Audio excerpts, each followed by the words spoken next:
What if I told you that one of history's greatest philosophical legends might have secretly shaped the world's most powerful empire? Picture this, a tale told by Plato more than 2,000 years ago, describing an advanced civilization that vanished beneath the waves in a single day and night. For centuries, scholars debated whether Atlantis was pure fiction, a moral allegory, or perhaps something more.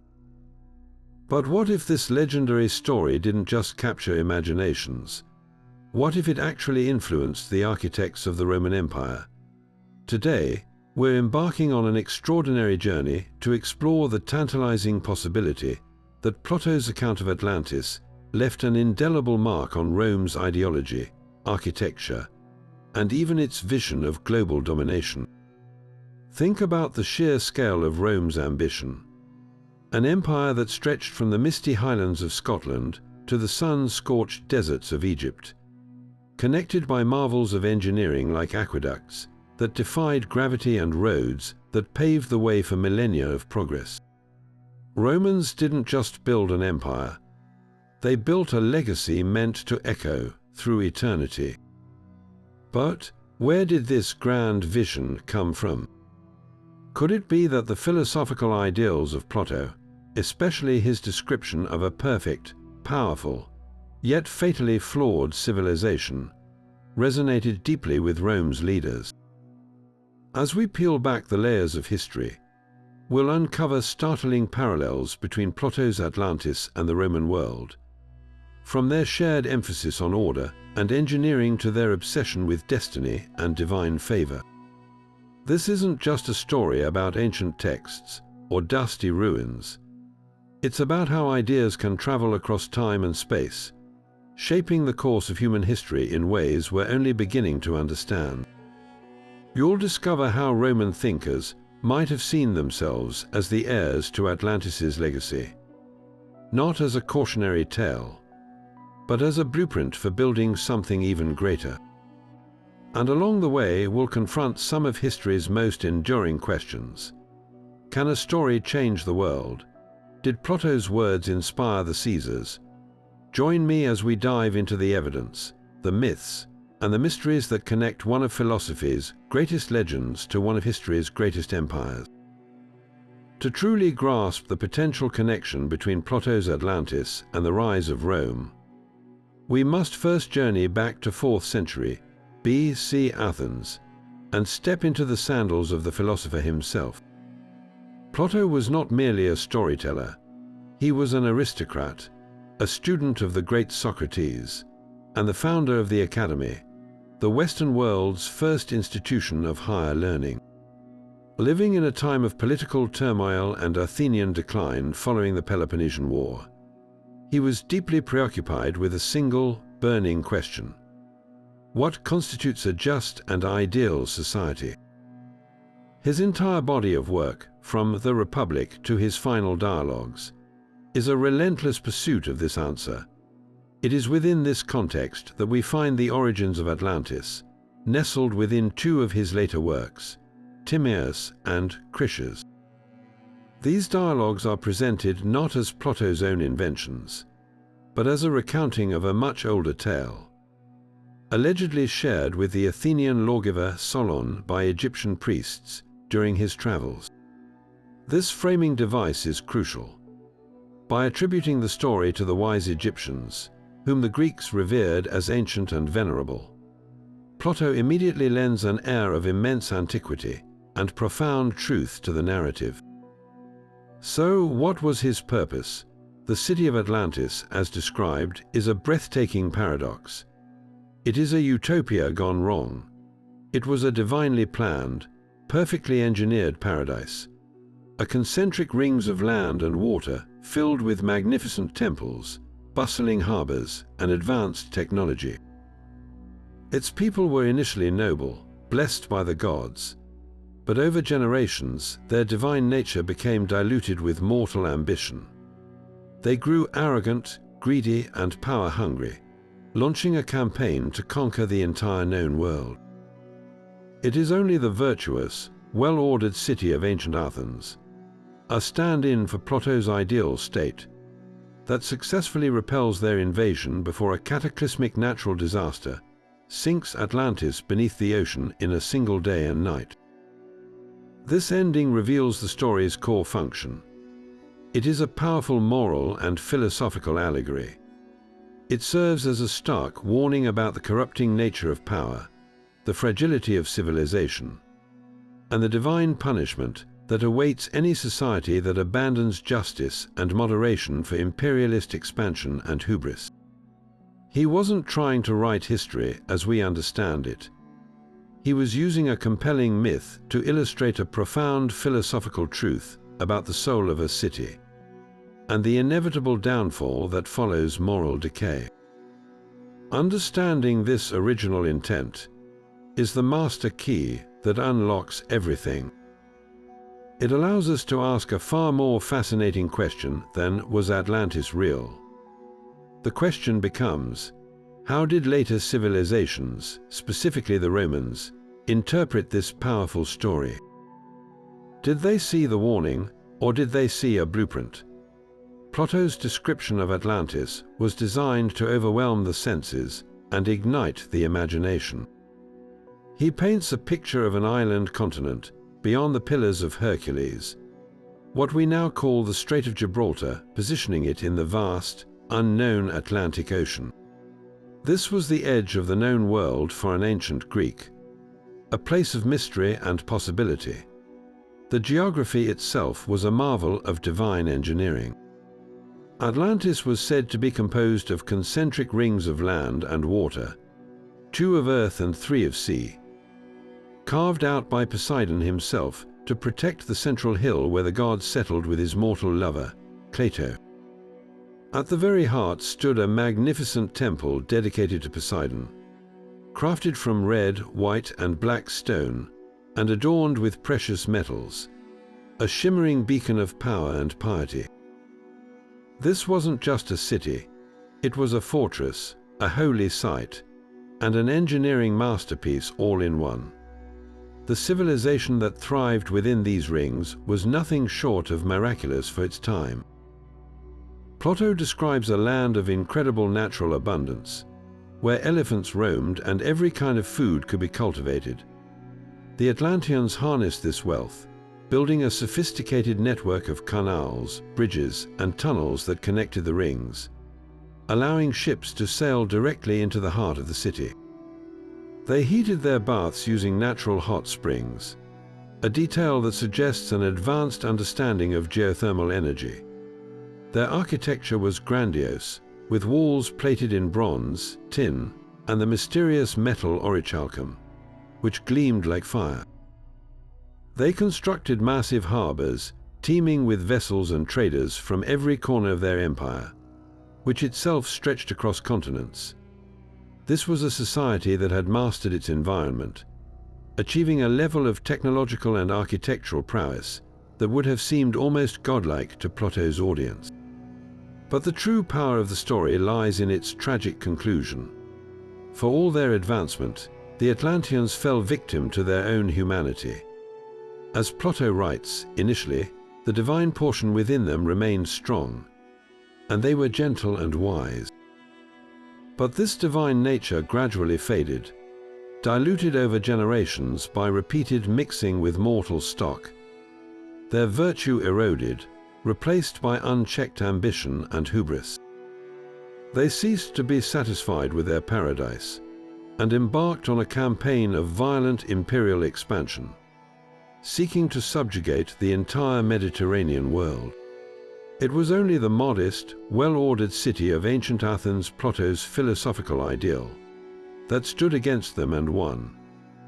And as punishment for their arrogance, the gods sent a single day and night of catastrophic earthquakes and floods that sank the entire island beneath the waves, vanishing forever.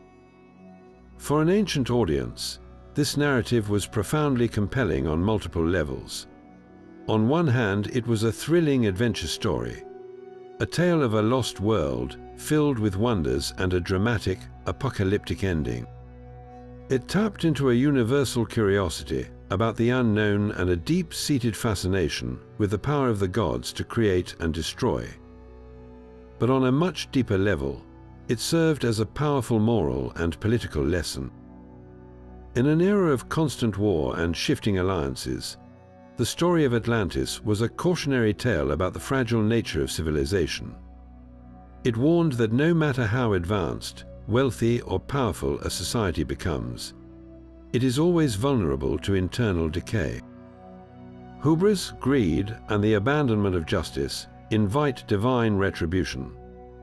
This was Plato's ultimate purpose: to use a captivating myth to illustrate a philosophical truth about the soul of a city and the virtues necessary to sustain it. The story's enduring power comes from this perfect blend of spectacular imagery and profound meaning. A warning from the deep that resonated then and continues to echo through the centuries. To understand why Rome, a rising power centuries after Plato's death, would be captivated by a Greek philosophical myth, we must first appreciate the profound and complex relationship between these two civilizations. Rome didn't simply conquer the Greek world militarily. It was, in many ways, conquered by Greek culture intellectually. Following their victories in the Macedonian Wars and the eventual annexation of Greece in the 2nd century B.C., Romans found themselves confronting a culture they perceived as both superior and ancient.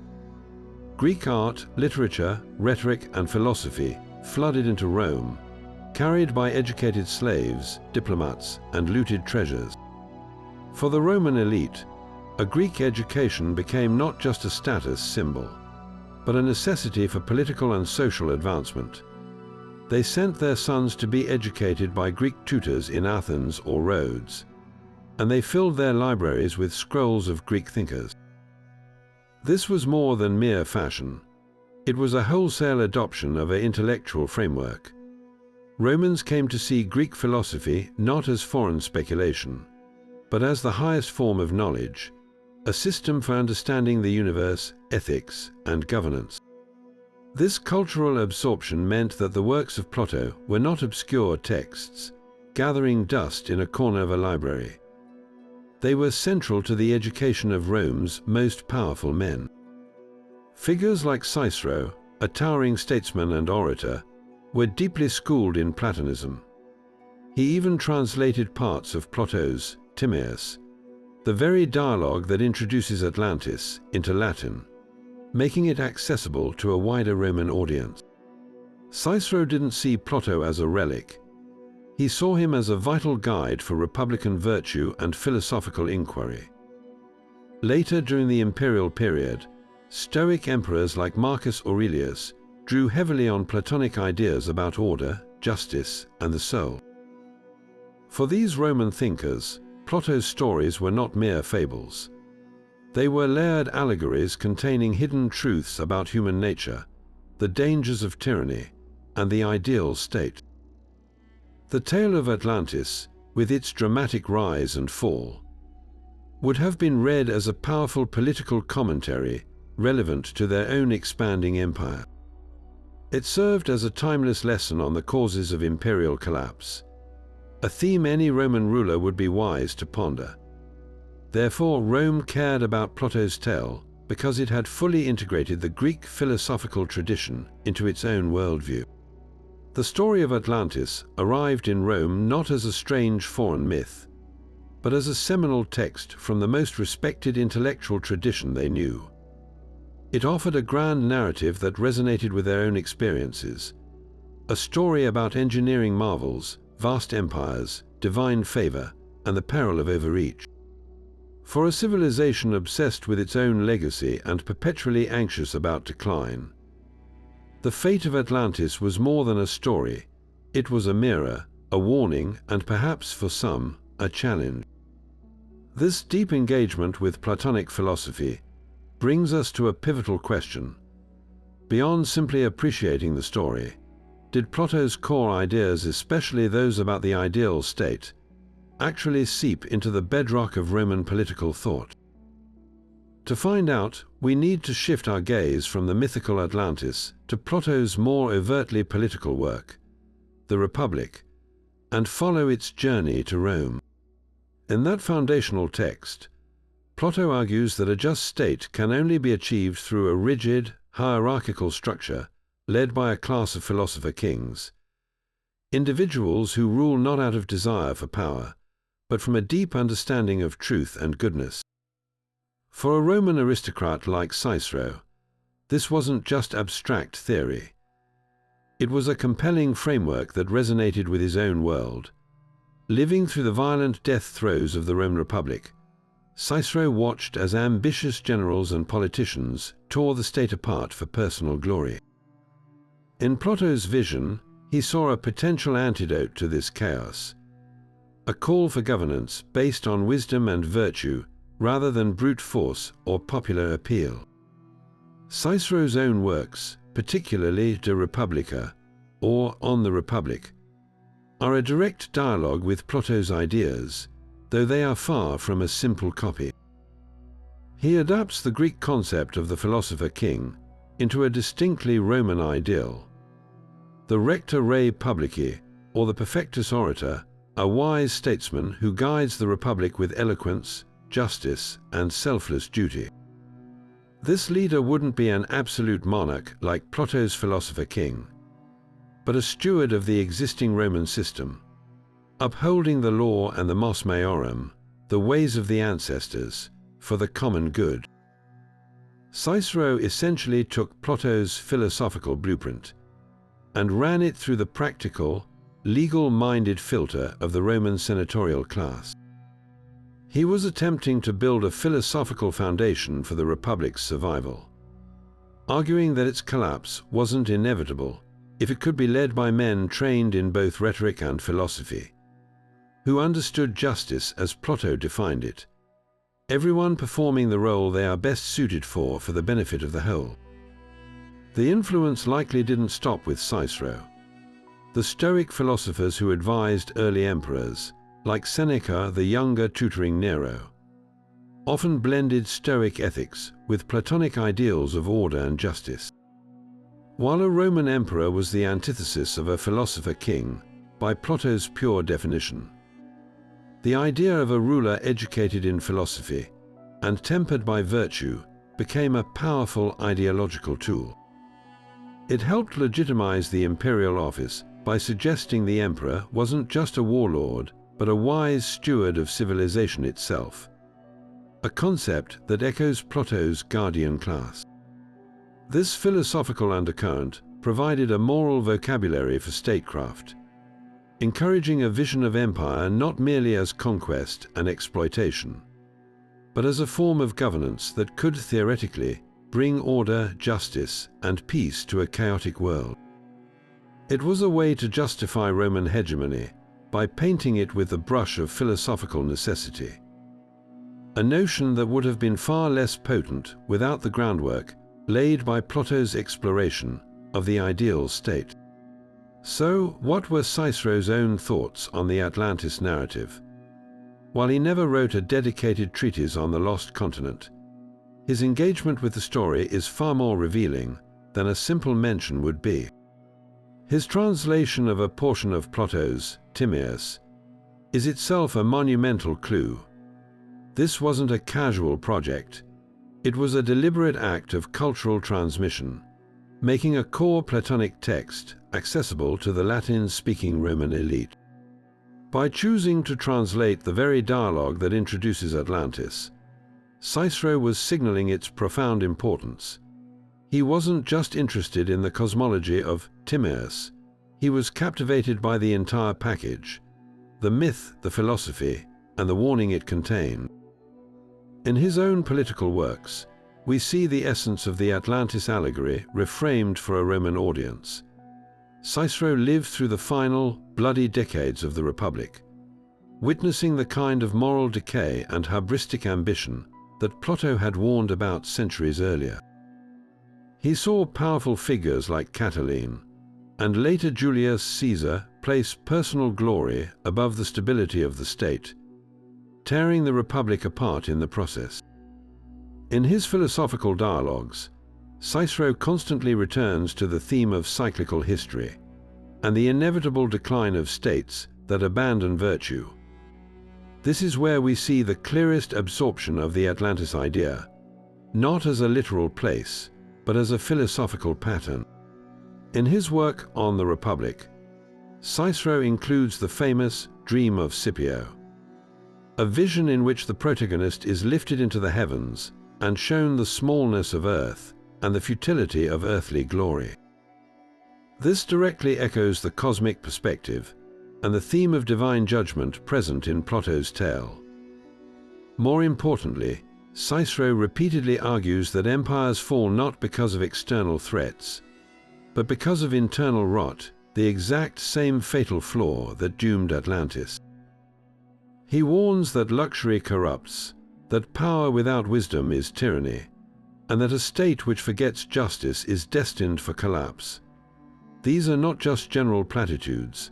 They are the core lessons of the Atlantis story, repackaged in the language of Roman statecraft.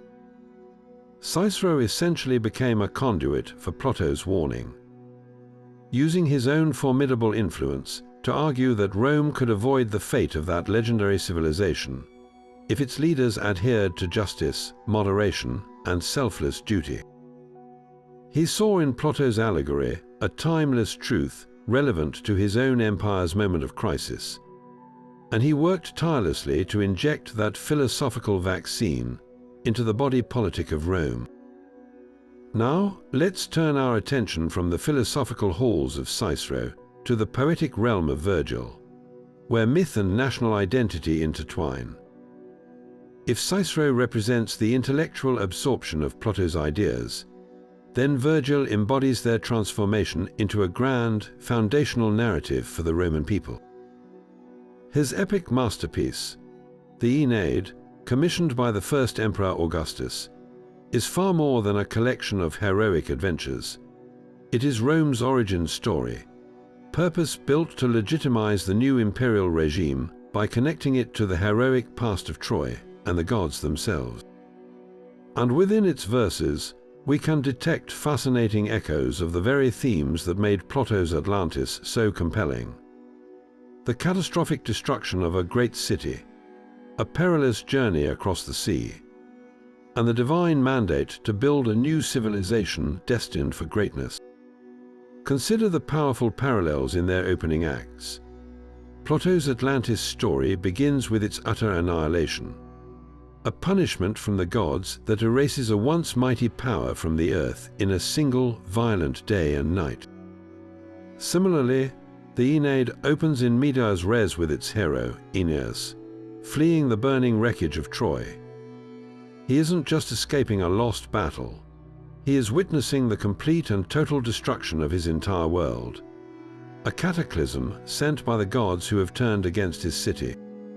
As he carries his elderly father on his back and leads his young son by the hand through the flames, he is quite literally bearing the weight of his past and the hope for his future away from the ruins.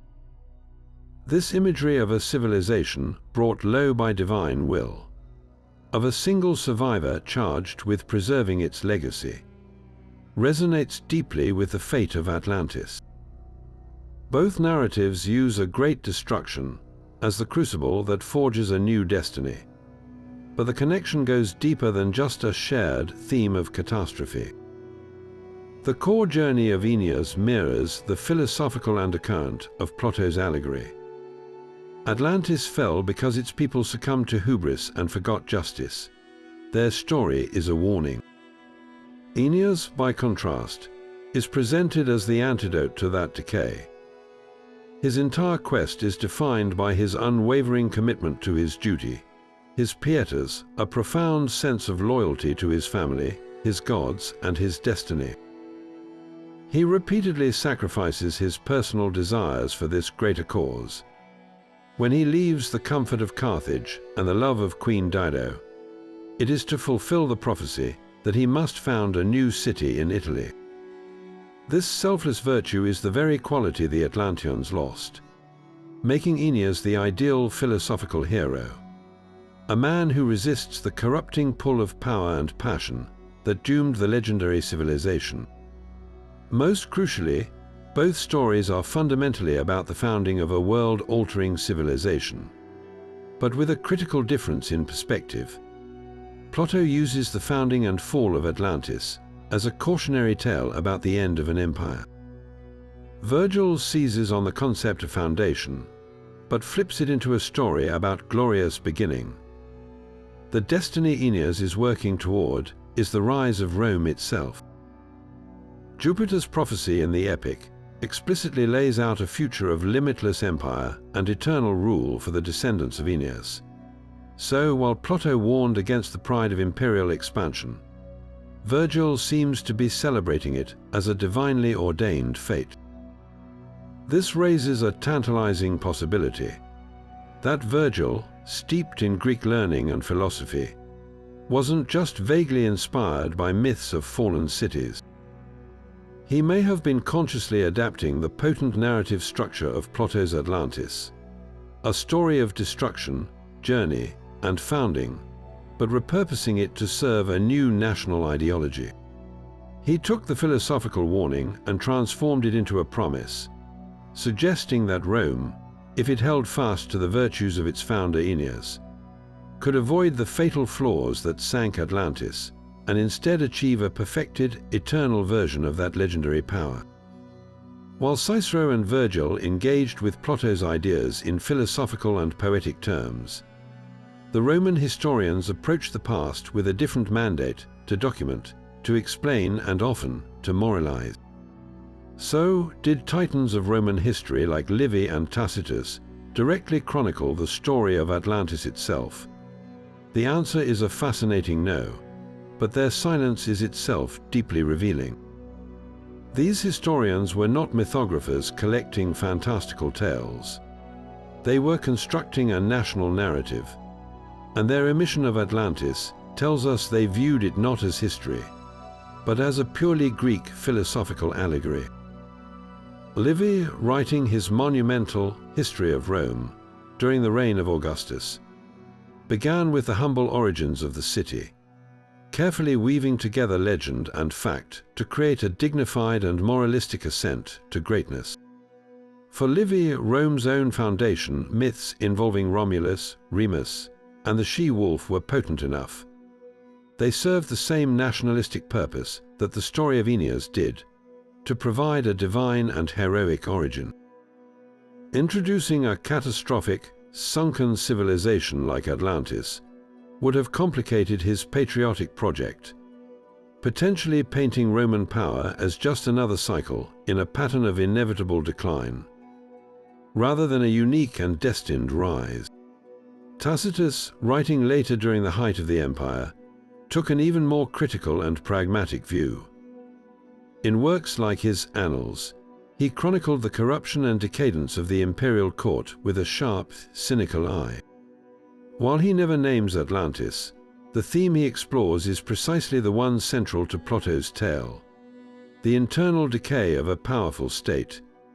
Tacitus documents how luxury, political paranoia, and the loss of republican virtue were corroding the empire from within. He didn't need to reference a lost Greek island to make this point. He had the bloody and dramatic history of the Julio-Claudian dynasty playing out right before him. His entire body of work stands as a Roman answer to Plato's warning, a real-world case study of the hubris and moral failure that could, in his view, lead a civilization to ruin. For Tacitus, the lesson of Atlantis was being lived, not read. However, the absence of a direct mention does not mean these historians were unaware of such traditions. They operated in a world saturated with Greek learning, and the concept of a golden age, or a prior, more perfect civilization, was a common trope in ancient thought. The Roman idea of the Saturnia Regna, the golden age of Saturn, served a similar nostalgic function. What's critical is that Roman historians like Livy and Tacitus were curators of a specifically Roman past. They were building a foundation myth that led inexorably to the triumph of Rome, not its predecessor's demise. To include Atlantis would be to acknowledge a superior, more advanced civilization that existed long before Rome, which would directly undermine the ideology of Roman exceptionalism and eternal dominion they were employed to promote. This deliberate focus on a purely Roman origin story leads us to a pivotal and often overlooked question. If the historians avoided it, how did the Roman populace, the everyday citizens, engage with the idea of a lost world? The answer might lie not in libraries, but in the very ground beneath their feet and the spectacles they witnessed. While the elite debated Plato in senate houses and villas, the public's imagination was captured by a different kind of lost civilization. One they could actually see the mysterious and massive ruins that dotted the Italian countryside. These were the remnants of the Etruscan civilization, a powerful and sophisticated people whom the Romans had conquered and absorbed centuries earlier. The Etruscans left behind colossal stone walls, known as Cyclopean masonry, whose huge, irregular blocks seemed impossibly heavy to move. They built vast, intricate necropolises, entire cities of the dead carved into rock. For the average Roman, these were tangible, awe-inspiring mysteries. They sparked legends of a race of giants or godlike heroes who had inhabited the land long before Rome was even a thought. This public fascination with a local, sunken culture created a receptive environment for the themes of the Atlantis story, even if the name itself wasn't commonly used. The grandeur and subsequent disappearance of the Etruscans mirrored the narrative arc of Plato's allegory on a regional scale. Furthermore, this idea of a cataclysmic end was dramatically reinforced by real-world events that must have felt like something out of myth. The catastrophic eruption of Mount Vesuvius in 79 AD, which buried the cities of Pompeii and Herculaneum, provided a horrifyingly real example of an advanced, prosperous civilization being wiped out in a single day and night of fire and ash. For Romans living through that event or hearing the stories, the concept of a divinely sent apocalypse punishing a people was no longer just a philosophical abstraction. It was a terrifying reality. This collective experience, combined with the visible ruins of earlier cultures, meant that the underlying message of Plato's Atlantis, that no civilization, no matter how great, is safe from disaster, resonated deeply within the Roman psyche, forming a powerful undercurrent of anxiety that flowed just beneath the surface of their imperial confidence. When we shift our gaze from the pages of philosophical texts to the very stones of Rome, the parallels become startlingly visible. Plato's description of Atlantis wasn't just a story. It was a detailed blueprint of an ideal, divinely planned city, and its architectural features bear an uncanny resemblance to the monumental engineering that came to define the Roman Empire. He depicted Atlantis as a series of perfect concentric rings, alternating bands of land and water, carved out by the god Poseidon himself. At its heart stood a grand acropolis with a magnificent temple, all constructed from exotic stone and shimmering metals.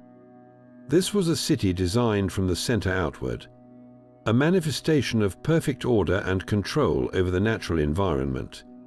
Now, stand in the center of the Roman Forum. While not a perfect geometric match, the conceptual echo is profound. Rome wasn't built in concentric rings, but its very essence was about imposing a radical, human-made order upon the landscape. The Romans didn't just build cities. They stamped a template of civilization onto the wilderness, a template that shared a philosophical kinship with Plato's vision. Consider the Roman obsession with water management, a hallmark of their engineering genius. Plato made a point of describing the elaborate canals of Atlantis that allowed ships to sail from the outer ocean right into the heart of the city, connecting it to the world. This wasn't just a convenience.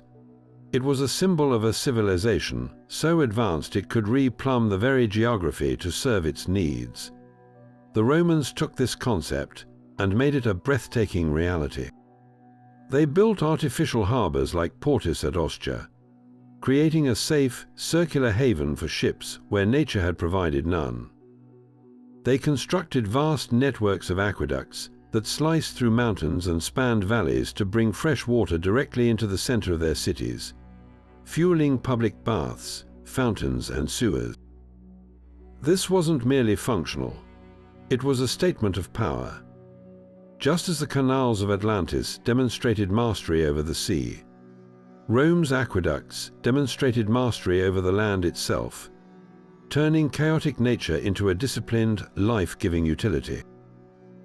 Both civilizations used water not just for survival, but as a central organizing principle of their urban design, a liquid manifestation of their control and sophistication.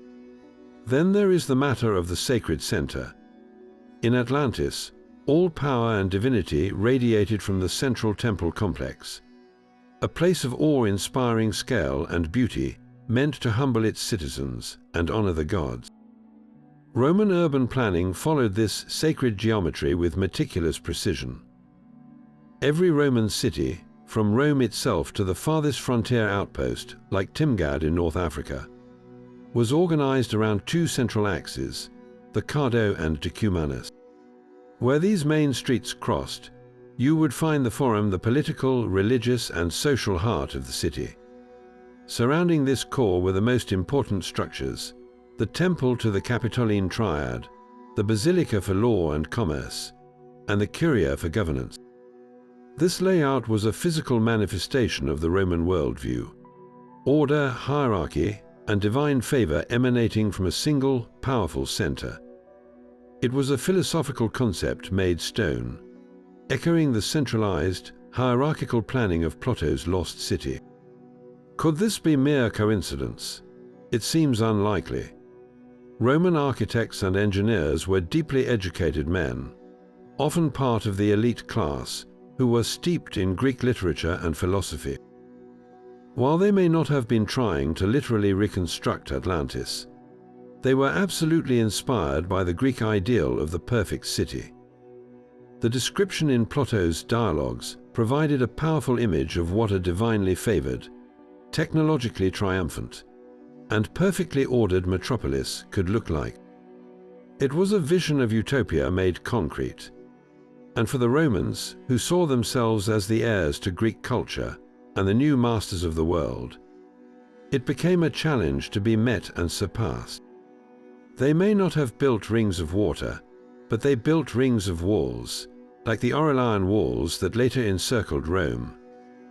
They may not have had a single temple of orichalcum, but they built the Pantheon, with its impossible, gravity-defying dome dedicated to all the gods.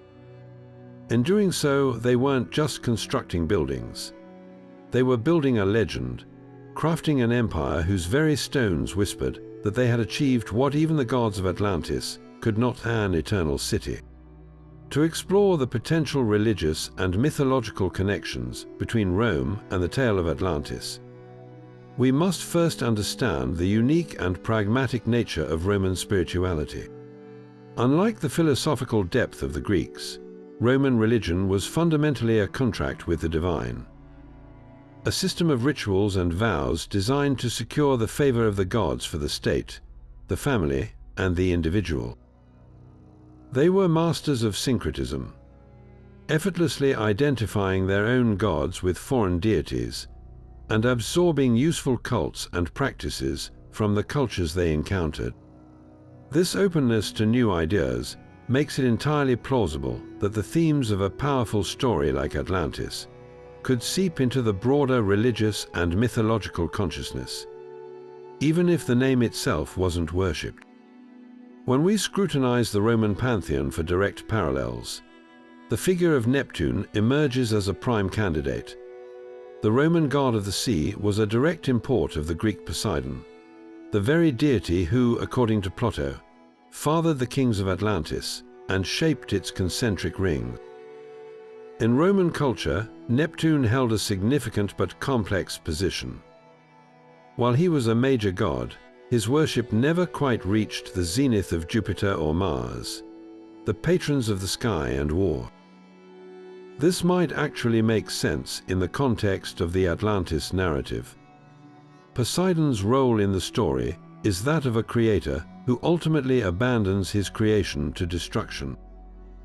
For a civilization like Rome, which feared the chaos of the sea and saw itself as a bastion of terrestrial order, a deity associated with such cataclysmic power might be respected and appeased, but perhaps not wholeheartedly embraced as a primary patron.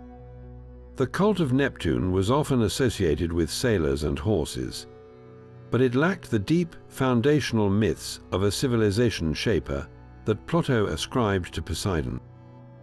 This curious distance could be interpreted as a subtle, unconscious reflection of the ambiguous legacy Atlantis left behind, a story of divine engineering married to divine wrath. Beyond the official state religion, we find more fertile ground in the realm of mystery cults and esoteric beliefs that flourished during the imperial period.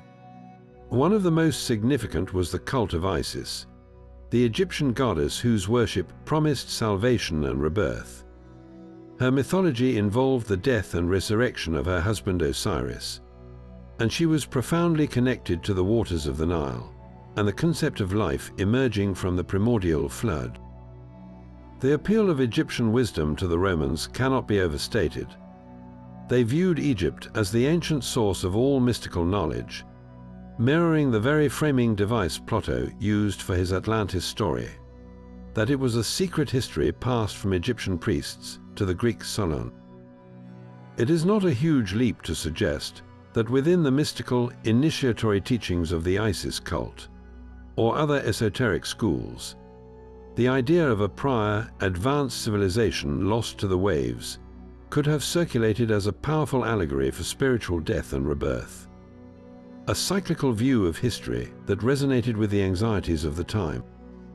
Perhaps the most compelling mythological echo is not of a beginning, but of an end. Roman mythology, like many ancient traditions, contained its own stories of great floods. The most famous is the story of Ovid's Metamorphoses, where Jupiter, disgusted with the wickedness of humanity, unleashes a deluge that covers the entire world. Only two pious individuals, Deucalion and Pyrrha, survive by building a chest and repopulating the earth afterwards. This narrative shares a striking structural similarity with the Atlantis myth, a divine punishment for moral corruption, delivered through water, which wipes the slate clean for a new beginning. While this flood myth has Greek origins, its popularity in Rome, as retold by Ovid, shows a deep cultural fascination with the theme of catastrophic renewal. The story of Atlantis can be seen as a more specific, localized version of this universal archetype, not a global flood, but the destruction of a single, prideful civilization that served as a microcosm for the entire world. For a Roman audience, these stories reinforced a crucial, and perhaps unsettling, lesson: that the favor of the gods was conditional, and that even the greatest empires could be washed away if they failed to uphold virtue. This fascination with a glorious, vanished past wasn't confined to foreign myths or philosophical warnings. It was a deep and resonant chord within the very heart of Roman identity. Their own literature is saturated with a powerful, nostalgic longing for a lost golden age, a primordial utopia that stood in stark contrast to the complexities and corruptions of their modern empire. The most potent expression of this was the myth of the Saturnia Regna, the reign of Saturn.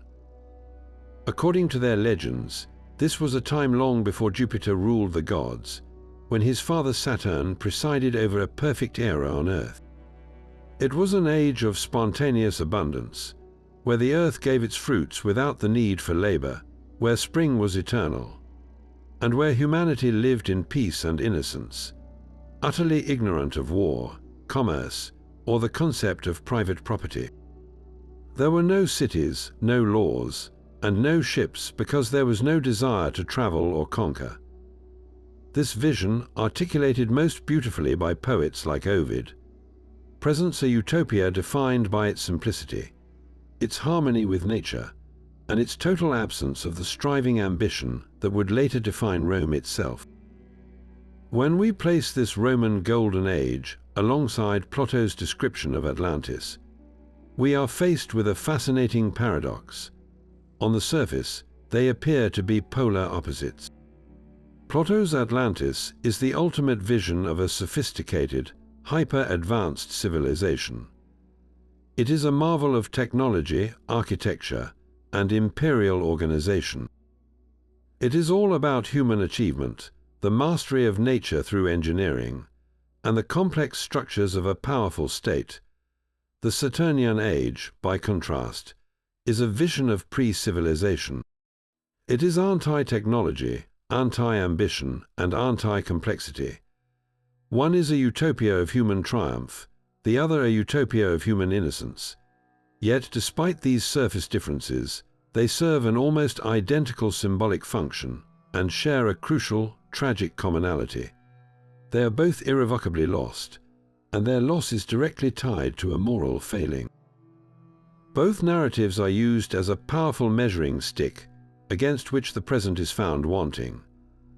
For the Roman poets, the reign of Saturn was a tool for social and political commentary. By glorifying this simple past, they could implicitly criticize the greed, violence, and relentless ambition of their contemporary world. The poet Virgil, in his fourth eclogue, even prophesies the return of this golden age under the rule of Augustus, using the myth to legitimize the new imperial regime by painting it as a restoration of a divine order. Similarly, Plato uses the pinnacle of Atlantean achievement as a standard to highlight the moral decay that followed. The grandeur of Atlantis isn't just for show. It makes its subsequent fall from grace all the more dramatic and instructive. The higher the climb, the harder the fall. Both stories create a powerful sense of decline from a previous state of perfection, whether that perfection was one of innocent nature or sophisticated order. The most profound connection, however, lies in the cause of their endings. The Saturnian age did not end with a cataclysm, but with a deposition. Jupiter overthrew his father Saturn, and the Golden Age gradually gave way to the Silver, then the Bronze, and finally the harsh Iron Age, the current age of toil and strife. This was a transition, a slow fading of divine favor. Atlantis, on the other hand, ended in a single spectacular act of divine violence. Yet the underlying reason for the end of both eras is fundamentally the same: the introduction of human fallibility and vice. The Golden Age ended when humanity, left to its own devices without Saturn's divine guidance, inevitably developed desires, rivalries, and greed. Atlantis fell when its people allowed their divine nature to be diluted by mortal ambition, becoming arrogant and warlike. In both cases, the utopia was shattered by a failure to maintain a state of grace, whether that grace was one of simple innocence or philosophically ordered virtue. This reveals a deep, shared anxiety within the Greek and Roman worldview: the idea that civilization itself contains the seeds of its own destruction. Progress, whether defined as technological mastery or social organization, is a double-edged sword. It can create wonders, but it also fosters the pride and ambition that invite ruin. The Roman myth looks back with longing to a time before this paradox began, a time without civilization's burdens. The Platonic myth looks forward, using a cautionary tale about a civilization that took progress too far. For the Romans, absorbing these Greek ideas, these two visions of paradise lost would have created a rich and complex dialogue. They could yearn for the simple virtue of Saturn's reign while also aspiring to the majestic order of a Platonic ideal state, all the while being acutely aware that both were fragile, and both had been lost to human weakness.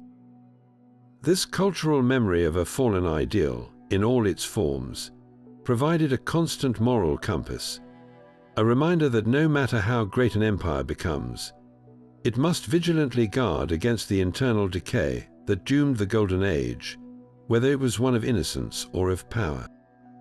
This fascination with lost golden ages and fallen civilizations naturally leads us to a practical question. Where do the Romans, with their vast empire and thirst for knowledge, believe such a place could actually be?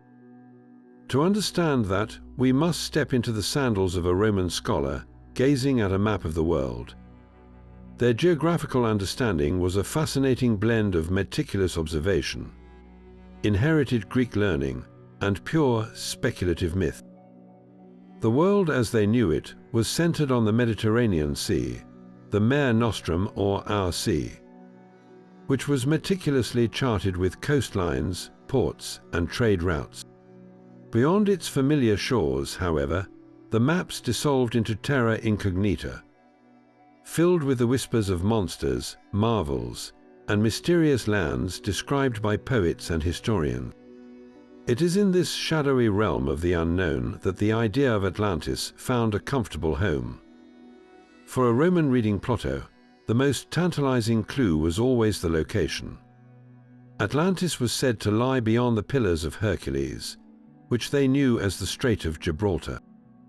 This narrow passage was more than just a geographical feature.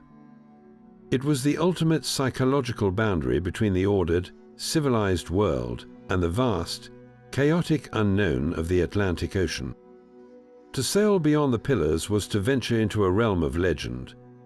Roman naturalists like Pliny the Elder, in his monumental Natural History, compiled countless accounts of strange islands out in the Atlantic. He wrote about the Fortunate Isles, or Isles of the Blessed, often identified with the Canary Islands, which were depicted as a paradisiacal land of eternal spring. He also recorded rumors of a large, green, temperate landmass far to the west, a description that tantalizingly hints at the Americas. For a Roman mind, these weren't necessarily separate places. They could all be fragments of a larger, lost whole.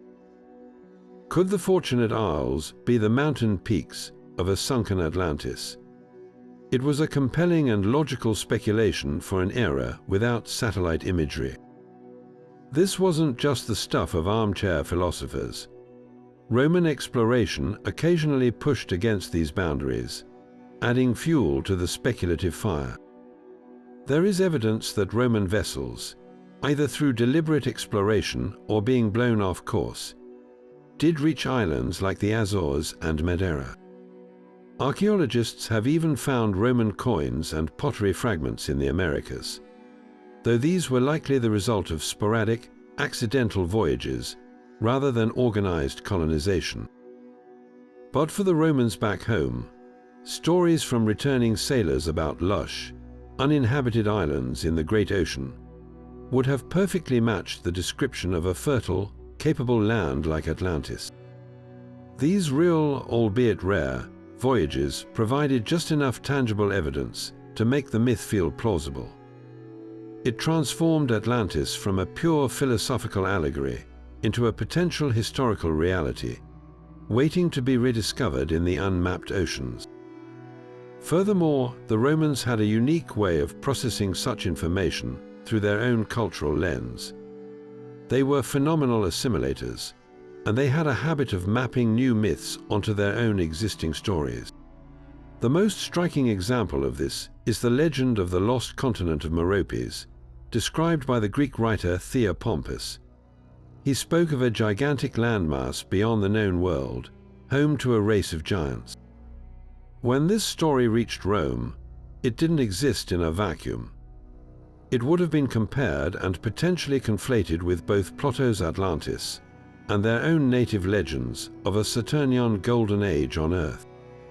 This cultural synthesis meant that for a Roman, Atlantis might not have been one specific place, but rather a composite idea, a symbolic catch-all term for any advanced, ancient and lost civilization that existed in the hazy realm of prehistory and the distant corners of the map.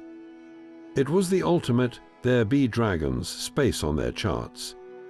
But instead of dragons, they imagined the ruins of a society that reflected their own ambitions and their deepest fears about their own potential fate. This profound cultural anxiety about the cycles of history brings us directly to the heart of political power and the minds of Rome's leaders. If the philosophers and poets were captivated by Plato's allegory, it stands to reason that the men who wielded ultimate authority would also have seen its immense value as a tool of statecraft. The central gripping question is whether Rome's emperors and senators consciously wielded the story of Atlantis not as a simple myth, but as a sophisticated piece of political symbolism, a cautionary tale designed to check the very hubris that threatened to consume them. The Roman political psyche was a fascinating paradox of boundless confidence and deep-seated dread. On one hand, they built an empire meant to last for all eternity, an imperium sine fine, an empire without end. They filled their city with monuments of marble and bronze, each one an assertion of permanent victory. Yet, simultaneously, they were haunted by a pervasive fear of decline. This wasn't just a vague worry. It was a core tenet of their historical understanding, influenced by Greek theories of cyclical history and their own observations. They believed that all things, from human lives to great civilizations, went through natural cycles of growth, maturity, and decay. The story of Atlantis is the ultimate embodiment of this cycle, and its potential utility for a Roman ruler was immense. Consider the position of an early emperor like Augustus. Having emerged from decades of bloody civil war, his primary task was not just conquest, but consolidation and stabilization. He needed to present himself as the restorer of peace and traditional Roman virtue, the man who could halt the cycle of decay and usher in a new golden age. In this context, a story like Atlantis serves a dual purpose. Publicly, it could be framed as a lesson about the dangers of the past, a warning about the failings of previous, lesser civilizations that lacked Rome's wisdom and fortitude. It allowed Augustus to position his new regime as the antidote to such chaos, the embodiment of the virtues that Atlantis lost. But privately, for the inner circle of the elite, the story would have functioned as a stark, terrifying mirror. The incredible technological prowess, the vast imperial reach, the immense wealth, these were all things that defined Augustan Rome as much as they had defined Plato's lost civilization. The parable would have been a perpetual, whispered reminder that their own achievements contained the very seeds of their potential destruction, if not tempered by justice and piety. This use of Atlantis as a political tool likely evolved as the empire aged. For a later emperor, such as Marcus Aurelius, a stoic philosopher king grappling with constant war and plague on the frontiers, the allegory would have held a more personal, philosophical weight. His private writings in Meditations constantly returned to the themes of impermanence and the vanity of worldly glory. For him, the fall of Atlantis wouldn't just be a political lesson. It would be a spiritual confirmation of his core beliefs, that even the grandest earthly achievements are fleeting, and that true duty lies in virtuous action, not in the pursuit of immortal fame. The story validates the Stoic ideal of focusing on what one can control, one's own character and actions, and accepting what one cannot, the eventual fate of all empires. It provides a grand, historical precedent for his personal philosophy of humility in the face of immense power.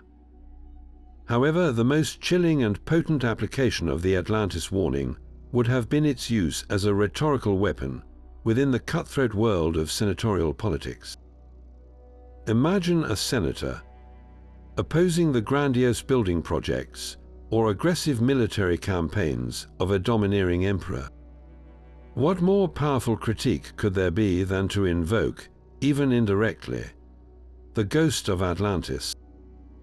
By hinting at parallels, the reckless expenditure on monumental architecture, the overextension of military forces, the growing luxury and moral softness at home, a political opponent could frame their criticism not as mere disagreement, but as a defense of the empire itself against a known historical pattern of collapse. They wouldn't need to say the name Atlantis.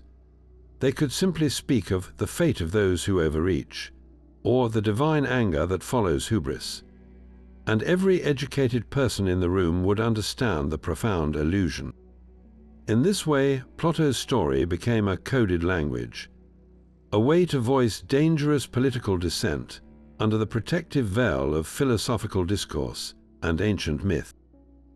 It allowed the elite to critique imperial policy by pointing to a catastrophic example from a safe, fictionalized distance, making the tale of a sunken island a surprisingly agile and powerful instrument in the high-stakes game of Roman power. The potential influence of Plato's Atlantis on the Roman world becomes especially fascinating when we turn our attention to the emperors themselves, the men who held the power to shape ideology on a monumental scale. While we have no direct memo from Augustus ordering a reconstruction of Atlantis, we can uncover compelling indirect evidence by examining their actions, their passions, and the profound cultural atmosphere they cultivated. Take Emperor Augustus, the first and perhaps most consequential of all Roman rulers. His reign was a masterclass in political symbolism and cultural engineering. He famously claimed to have found Rome a city of brick and left it a city of marble, a transformation that was about far more than aesthetics. It was about crafting a new Roman mythology, one of destiny, divine favor, and eternal power. Augustus surrounded himself with some of the greatest literary minds of the age, including the poet Virgil, whose Aeneid we've already seen echoes the foundational themes of loss and destiny found in the Atlantis narrative. This was not a coincidence. It was a deliberate patronage of arts that would reinforce his new political order. While Augustus may not have been trying to literally rebuild a sunken civilization, he was absolutely captivated by the Platonic ideal of a perfectly ordered state. His massive building program, which included new aqueducts, temples, and the magnificent Forum of Augustus, wasn't just about urban renewal. It was a physical manifestation of a philosophical concept, the creation of a urbs aeterna, an eternal city, that embodied harmony, piety, and overwhelming civic power. This vision of a divinely ordained, perfectly engineered capital resonates deeply with the description of Atlantis as a god-planned metropolis. Augustus's focus on restoring traditional Roman morals and piety through new laws can also be seen as an attempt to avoid the very moral decay that Plato cited as the cause of Atlantis's downfall. He was, in a sense, trying to build a Rome so virtuous and so well-ordered that it would be immune to the cyclical fate of prior empires. If Augustus provides a case for ideological influence, his later successor Hadrian offers an even more tantalizingly personal connection. Hadrian was an emperor of profound intellectual curiosity and architectural passion, a Hellenophile who was deeply immersed in Greek philosophy and culture. He wasn't just a patron. He was an active scholar and a traveler who sought to experience the breadth of his empire and the wisdom of its ancient traditions. His famous villa at Tivoli is less a single residence and more a sprawling philosophical landscape in stone, a microcosm of the empire itself with recreations of the places and buildings he most admired from his travels. Within this vast complex, we find structures that seem to dance with the themes of Plato's tale. The villa's elaborate network of pools, canals, and majestic water features such as the stunning canopus with its long, reflective pool surrounded by statuary, evokes the central role of water in the Atlantis story, not just as a utility, but as a core element of divine design and aesthetic wonder. More strikingly, the villa contained a structure known as the Maritime Theatre, a circular, moat-isolated island retreat within the larger villa complex. This self-contained sanctuary, accessible only by movable bridges, echoes the isolating concentric rings of Atlantis in both form and function. It was a private place of philosophical contemplation for the emperor, a literal island of thought separate from the world. Could this have been Hadrian's own playful, architectural riff on the idea of a sacred, isolated center of power and wisdom? It certainly suggests a mind engaged with the concept of ideal, planned spaces as described by Plato. Furthermore, Hadrian's entire approach to empire shifted from relentless expansion to consolidation and defense, best symbolized by his wall in Britain. This policy, often seen as pragmatic, also aligns with a philosophical caution against the overreach and boundless ambition that doomed Atlantis. Hadrian seemed focused on defining and perfecting the empire he had, rather than risking its stability by grasping for more. While we cannot peer into his private thoughts, the architectural and political choices of a man so deeply educated in Greek philosophy suggest a conscious engagement with its ideas, using them not as a literal blueprint, but as a source of inspiration for creating a refined, enduring, and perhaps more philosophically defensible version of Roman power. When we shift from the grand theories of philosophical influence to the hard evidence of the archaeological record, we enter a realm of profound silence. The question is stark and simple. Have excavators ever unearthed a single Roman artifact, inscription, or monument that explicitly names or depicts the lost continent of Atlantis? The direct answer is no. No legionary's dagger has been found etched with the name. No mosaic in a Pompeian villa illustrates its rings. No imperial edict carved in stone makes mention of a sunken kingdom. This absence might initially seem like a fatal blow to our entire investigation, a clear sign that the Romans simply didn't engage with the story on a tangible level. But in archaeology, silence is never just empty space. It is itself a form of data, a clue that requires interpretation. This lack of direct evidence is not an end to the conversation, but a fascinating new beginning, forcing us to ask more nuanced questions about how ideas were transmitted and transformed in the ancient world. To understand this silence, we must first appreciate the nature of Roman epigraphy, the practice of inscribing words on durable materials like stone and metal. The Romans were prolific inscribers. They carved laws onto bronze tablets, commemorated victories on triumphal arches, and etched tombstones with detailed biographies.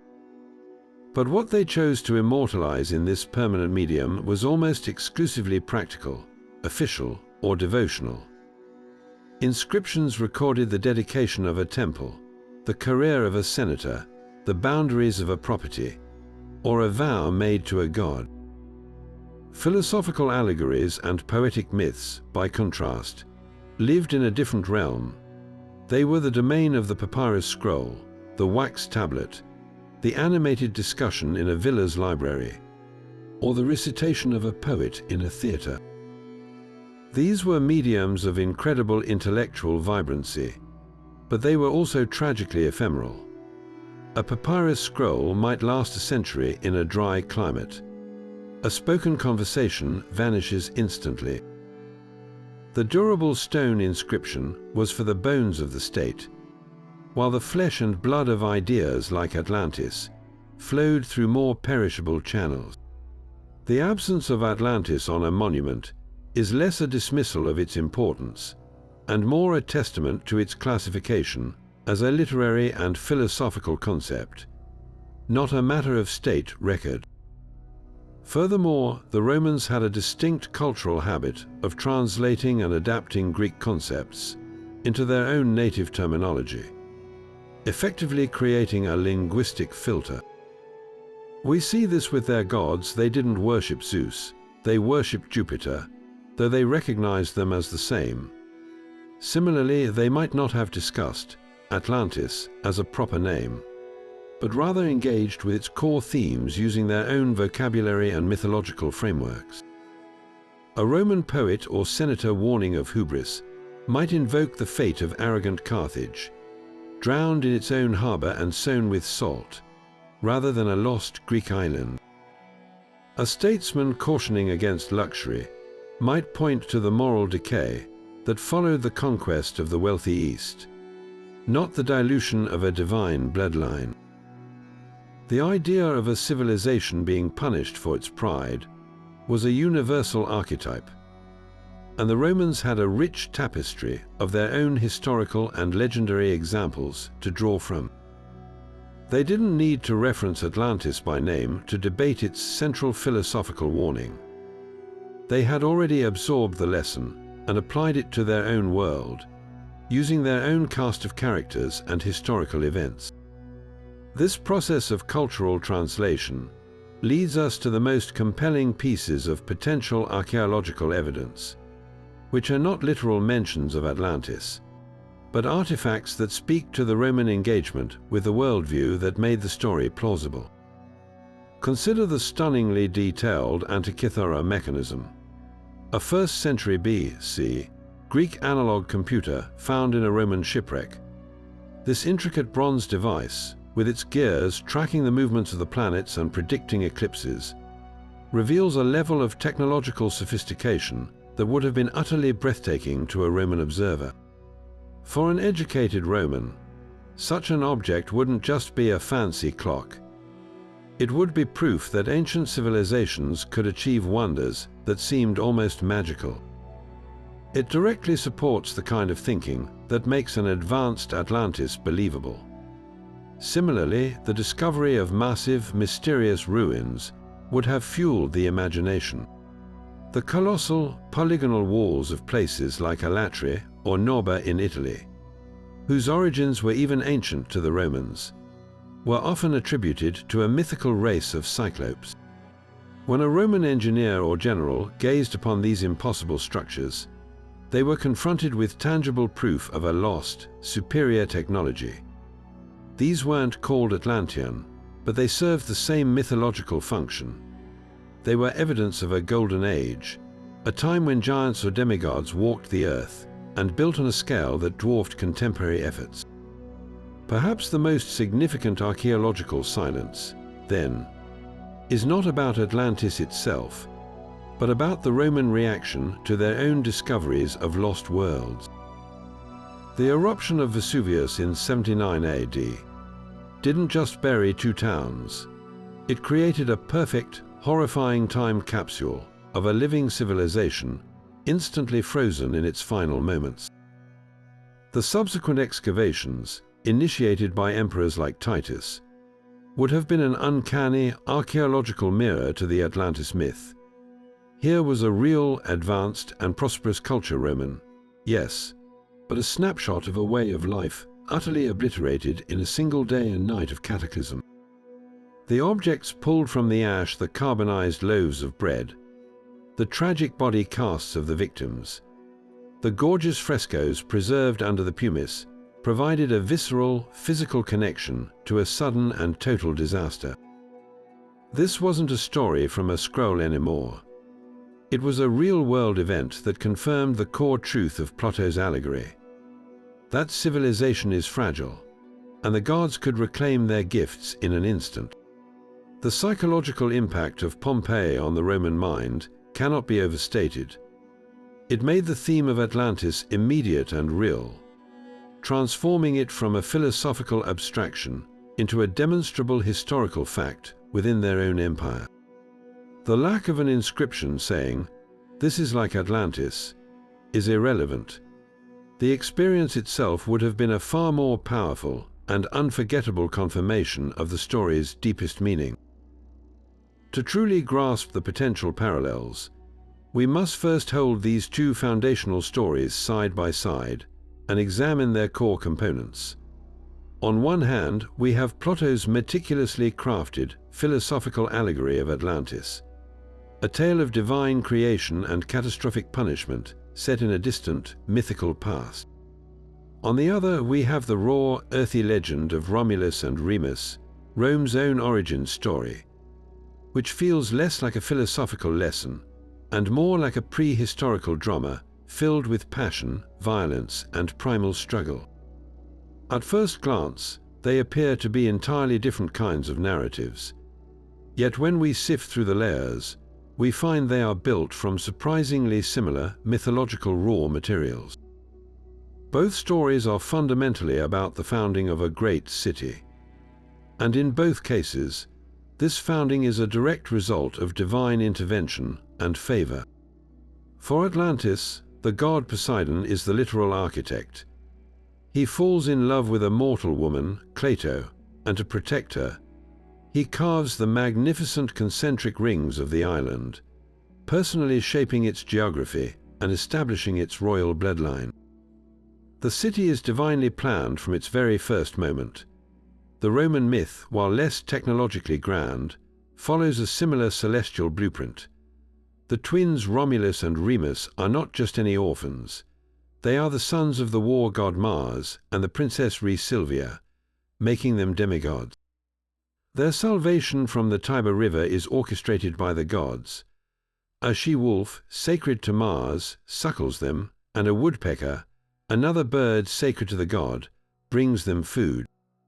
Their survival and eventual founding of Rome are presented not as mere chance, but as the unfolding of a divine plan. In both narratives, the city is not a purely human invention.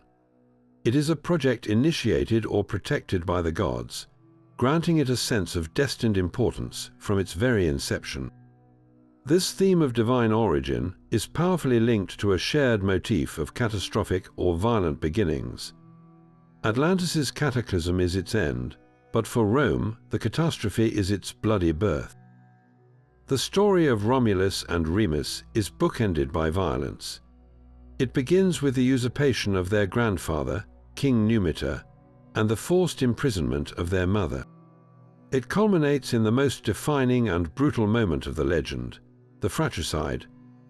Romulus kills his own brother, Remus, in a dispute over the city's walls, an act that stains the foundation of Rome with familial blood. This is not a clean or noble beginning. It is a traumatic, foundational trauma that echoes the destructive energy of Atlantis's sinking.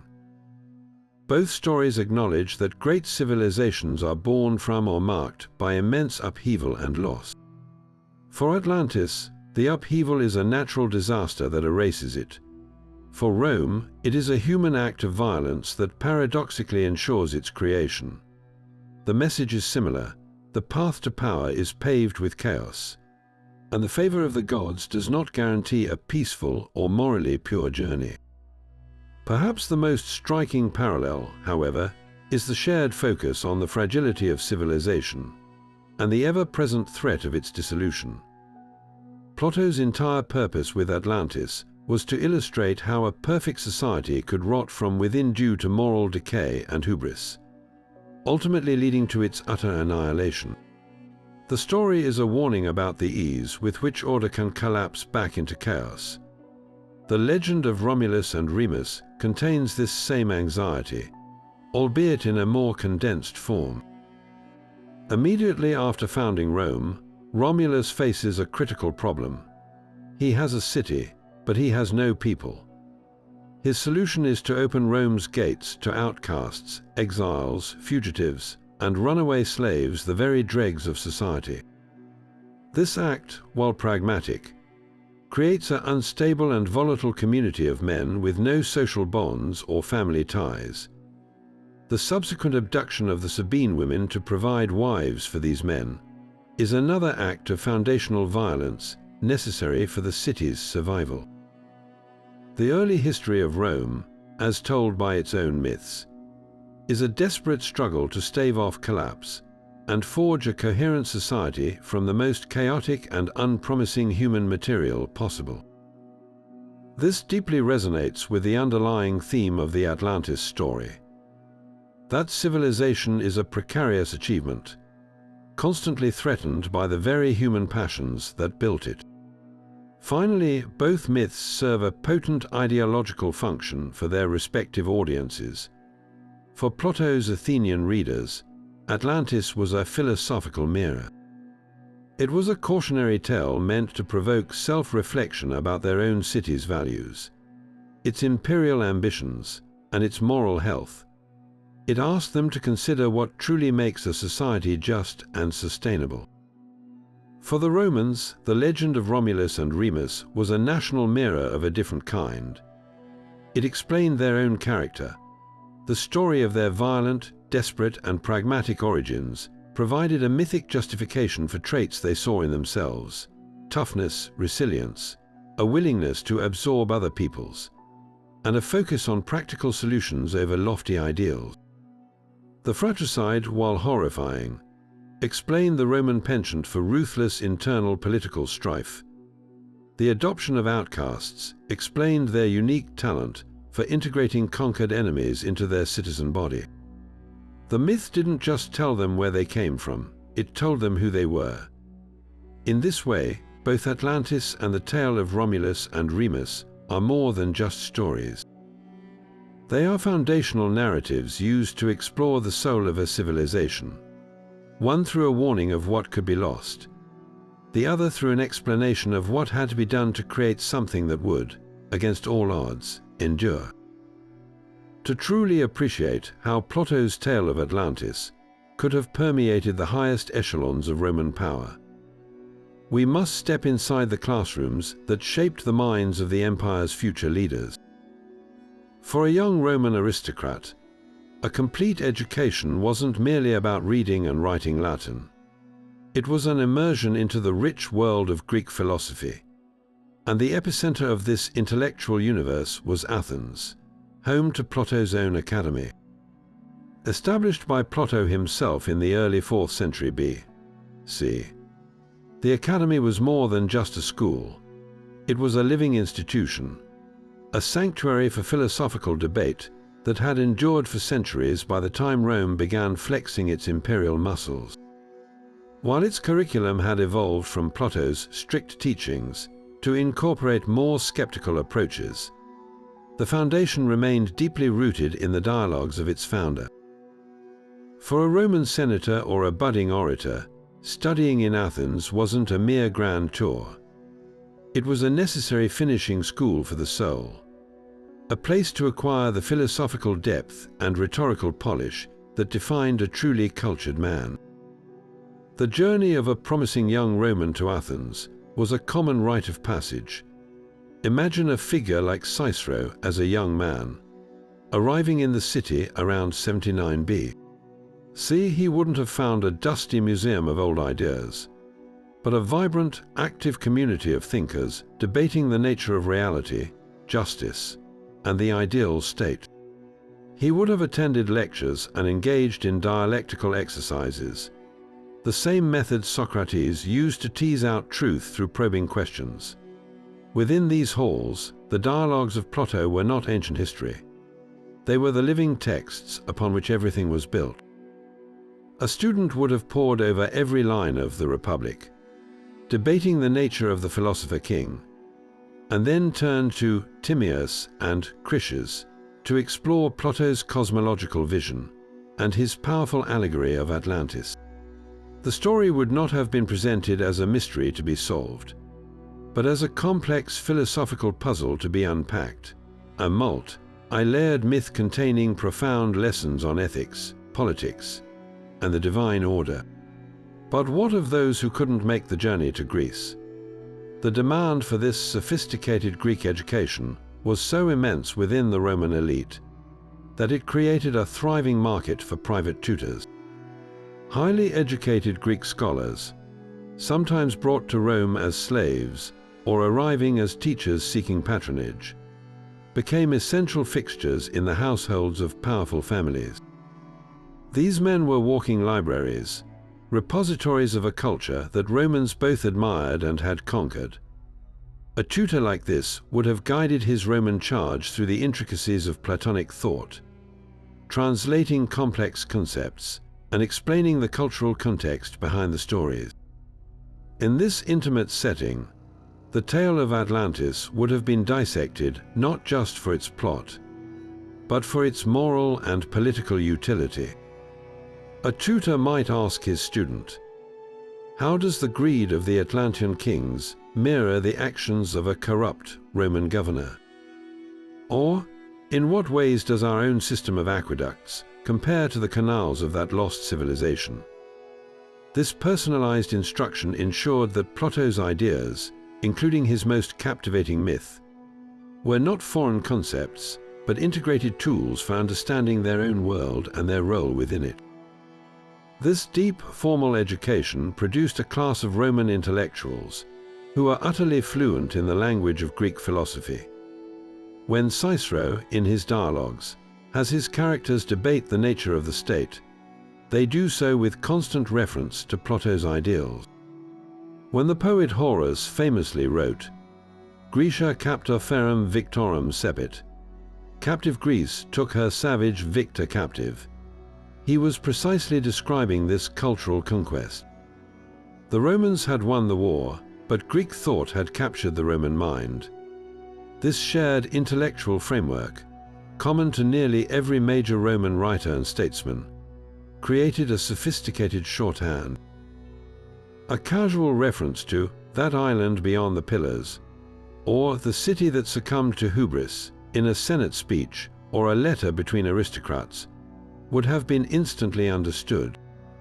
They all spoke the same philosophical language, and Atlantis was a vivid parable in that shared vocabulary. The discussions certainly didn't end at graduation. This Platonic education fueled sophisticated discourse within the highest circles of power.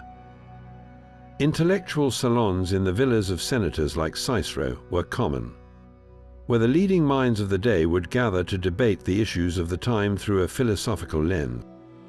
In these convivia, these dinner party conversations, the fate of Atlantis would have been a thrilling topic. Was it pure allegory? Could such an advanced civilization have existed? Most importantly, what were the lessons for Rome?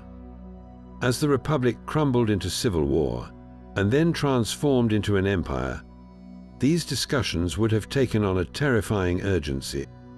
The story of a prosperous, powerful civilization that collapsed from within due to moral decay would have felt less like a distant myth and more like a sobering diagnosis of their own political illness. The educated Roman elite, trained in Plato's academy or by its intellectual descendants, didn't just read about Atlantis. They lived its warning, constantly measuring their own expanding empire against the blueprint of its spectacular failure. Now let's turn our attention to one of Rome's most celebrated poets, Ovid, whose masterpiece Metamorphoses serves as a vast tapestry of transformation and myth. Written during the reign of Augustus, this epic poem chronicles the history of the world from its chaotic beginnings to the deification of Julius Caesar. All through the lens of change, bodies, transforming into trees, stars, rivers, and animals. Woven into this grand narrative are stories of catastrophic floods that bear a striking and provocative resemblance to the destructive finale of Plato's Atlantis. While Ovid never names the lost continent directly, the thematic and structural echoes in his work suggest a deep engagement with the philosophical underpinnings of Plato's allegory, reframed through a distinctly Roman poetic lens. The most powerful parallel emerges in Ovid's telling of the Great Flood in Book 1 of Metamorphoses. Disgusted by the irredeemable wickedness and brutality of the Iron Age of humanity, the god Jupiter convenes a council of the gods and decides to purge the world with water. What follows is a description of utter annihilation that feels hauntingly familiar. Ovid describes how the rivers overflow their banks, and the sea rises up with unimaginable force, overwhelming the land. He paints a visceral picture of entire villages, forests, and fields being submerged, with desperate survivors clinging to mountain peaks until they too are consumed. This isn't a gentle rising tide. It is a violent, divine erasure of a corrupt civilization, a single cataclysmic event that cleanses the world of its moral failings. The resonance with Atlantis's fate, a technologically advanced society punished for its hubris and sunk beneath the waves in a day and night, is unmistakable. Both narratives use a great deluge as the instrument of divine retribution against a humanity that has lost its way.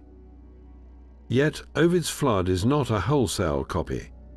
It is a creative adaptation that serves his own thematic purposes. In Plato's account, the destruction of Atlantis is localized. It is the end of one arrogant civilization, with the virtuous city of ancient Athens surviving to tell the tale. Ovid, by contrast, presents a global apocalypse. His flood wipes the slate entirely clean for a completely new beginning. This shift in scale reflects a different philosophical perspective. For Ovid, the problem isn't just one corrupt society. It is the inherent flaw in humanity itself that requires a total reboot. The survival of only two pious individuals, Deucalion and his wife Pyrrha, reinforces this. They are the Roman equivalent of Noah, the sole remnants of the old world who repopulate the earth by casting stones behind them, which transform into new men and women. This act of creation from destruction is the core of Ovid's theme of metamorphosis, a concept less central to Plato's more straightforward moral warning. This creative reinterpretation highlights how a Roman poet would absorb a Greek philosophical idea and make it his own.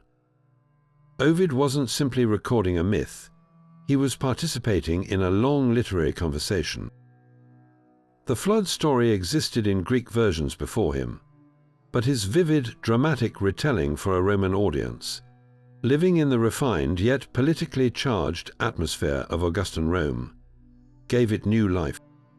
The description of the drowning world, with its sea without shores and waves crashing over mountaintops, would have evoked a sense of sublime terror in his readers, a chilling reminder of nature's power and the gods' caprice. For an educated Roman, this passage would have undoubtedly brought to mind Plato's description of Atlantis's demise, creating an intertextual dialogue between the two great writers. It suggests that the fate of Atlantis had become a foundational part of the mythological lexicon, an archetypal story of punishment that could be adapted and referenced to explore timeless questions about power, morality, and the fragility of human achievement. Beyond the grand flood narrative, other threads in Ovid's work seem to tug at the edges of the Atlantis mythos. His poem is filled with stories of cities and individuals being transformed or destroyed for offending the gods. The tale of Phaethon, who loses control of the sun chariot and scorches the earth, speaks to the danger of overreaching ambition and humanity's inability to control divine power, a central theme in the Atlantis story. The countless stories of hubris punished, from Arachne to Niobe, reinforce the same moral universe that Plato constructed. That arrogance in the face of the divine invites catastrophic consequences. While these are individual tragedies rather than civilizational collapses, they contribute to the same cultural atmosphere that would make the parable of Atlantis feel relevant and potent. Ovid's entire project in Metamorphoses is to show a world in constant flux, where nothing is permanent and even the mightiest can be brought low. This overarching worldview is the perfect host for a story like Atlantis, which is ultimately the greatest metamorphosis of all. A magnificent city transformed into a forgotten legend at the bottom of the sea. The echoes are not confined to Ovid alone. Other Roman writers, though not explicit, seem to play with similar ideas. The poet Horace, in his odes, frequently meditates on the inevitable ruin that awaits all mortal endeavors, warning that many brave men lived before Agamemnon, but all are overwhelmed by eternal night, unwept, unknown. This melancholy reflection on the oblivion that swallows even the greatest civilizations echoes the silent fate of Atlantis. The historian Sallust, in his Conspiracy of Catiline, opens with a discourse on how all great empires, including Athens and Sparta, eventually fell due to internal vice and luxury, a sentiment that could have been lifted directly from the moral of Plato's tale. While these are not direct references, they demonstrate that the core philosophical anxiety embedded in the Atlantis story, the fear of decline and the memory of lost greatness, was a pervasive and deeply felt theme in Roman literature. It was a chord that resonated through their culture, and Plato's powerful allegory provided one of the most compelling and vivid ways to strike it, to grasp how Atlantis might have surfaced in the fiery debates of Roman philosophy. We must first step into the vibrant, contentious world of the Stoics and Epicureans. These weren't just abstract schools of thought. They were competing guidebooks for life, offering starkly different answers to the pressing questions of fate, happiness, and how to navigate an increasingly complex and often terrifying world.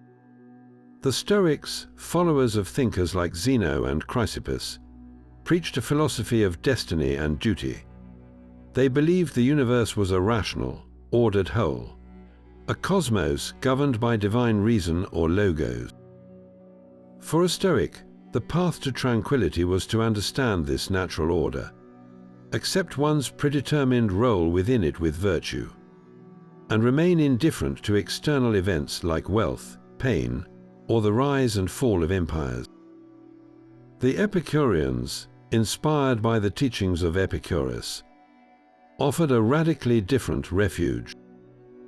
They argued that the universe was a random swirl of atoms, that the gods, if they existed at all, took no interest in human affairs, and that the ultimate goal of life was the pursuit of ataraxia, a state of serene absence from pain and fear, achieved through modest pleasures, friendship, and the withdrawal from public life and political ambition.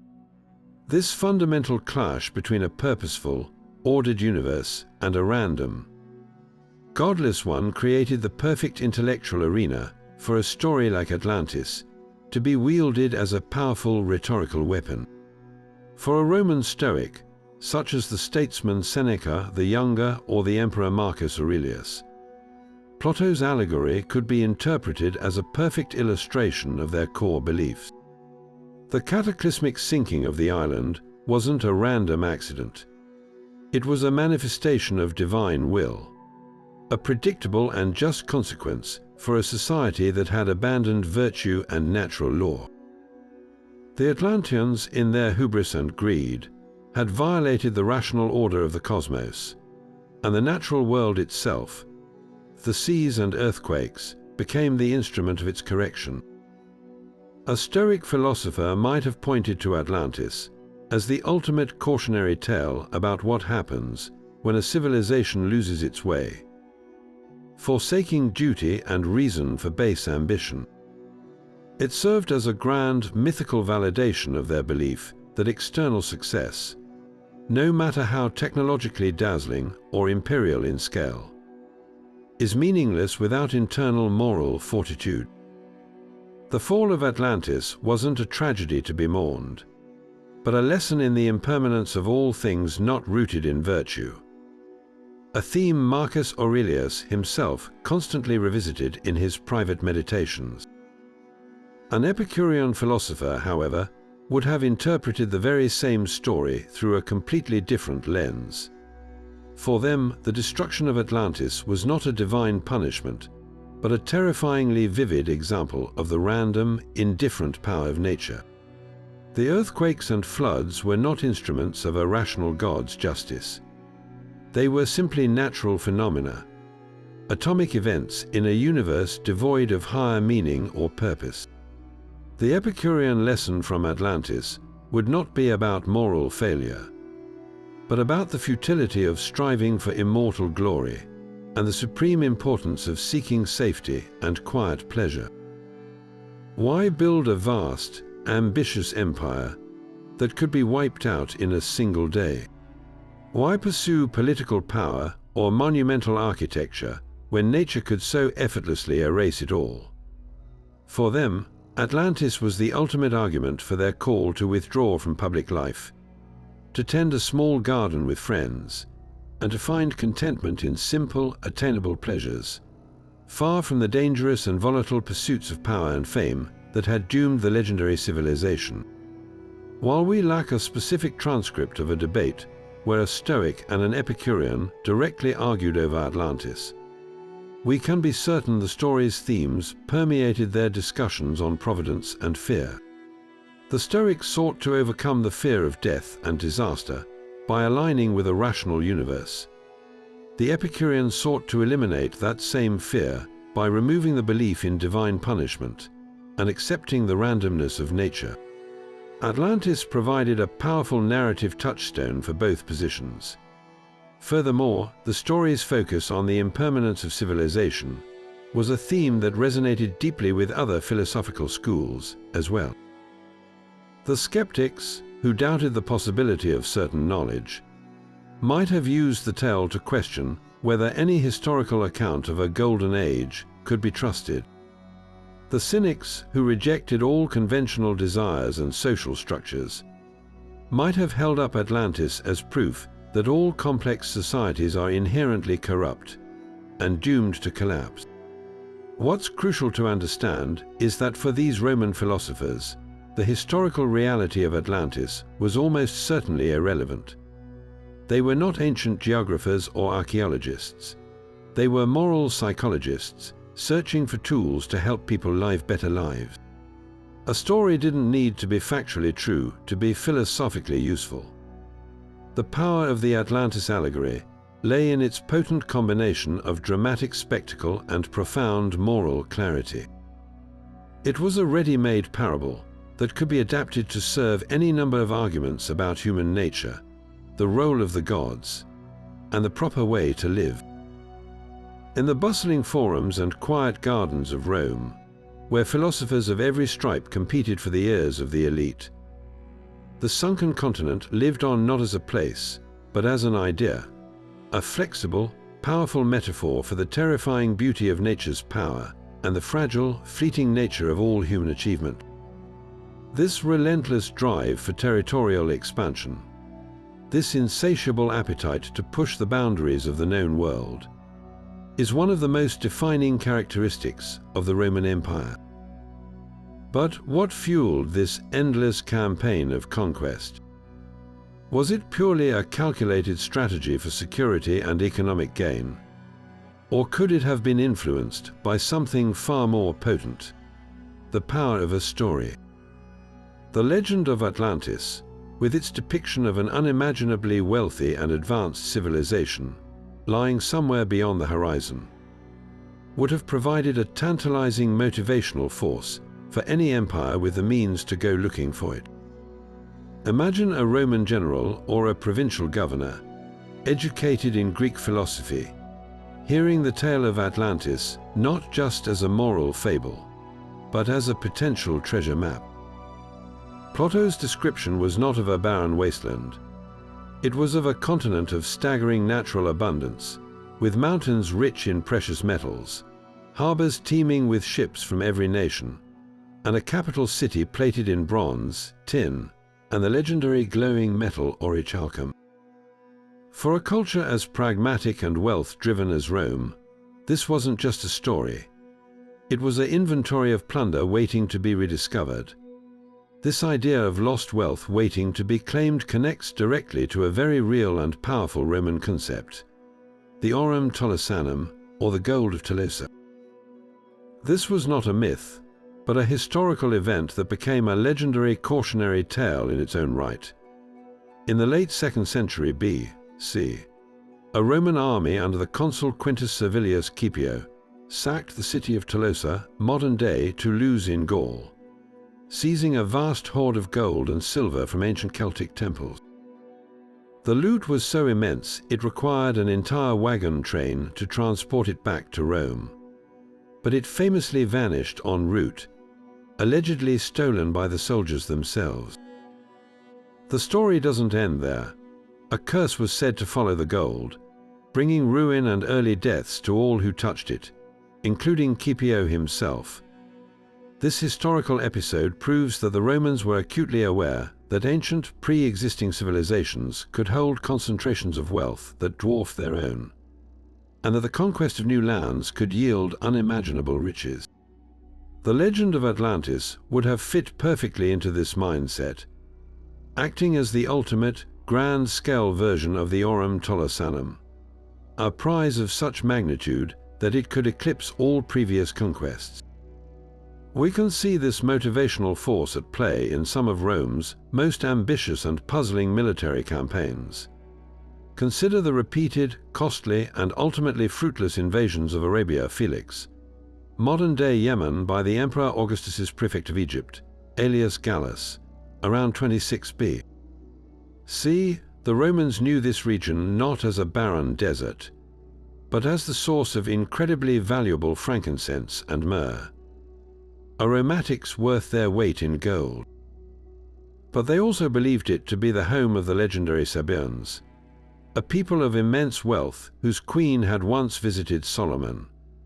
The geographical accounts of the time, written by Greek authors like Eratosthenes, described cities with palaces adorned with gold and silver pillars.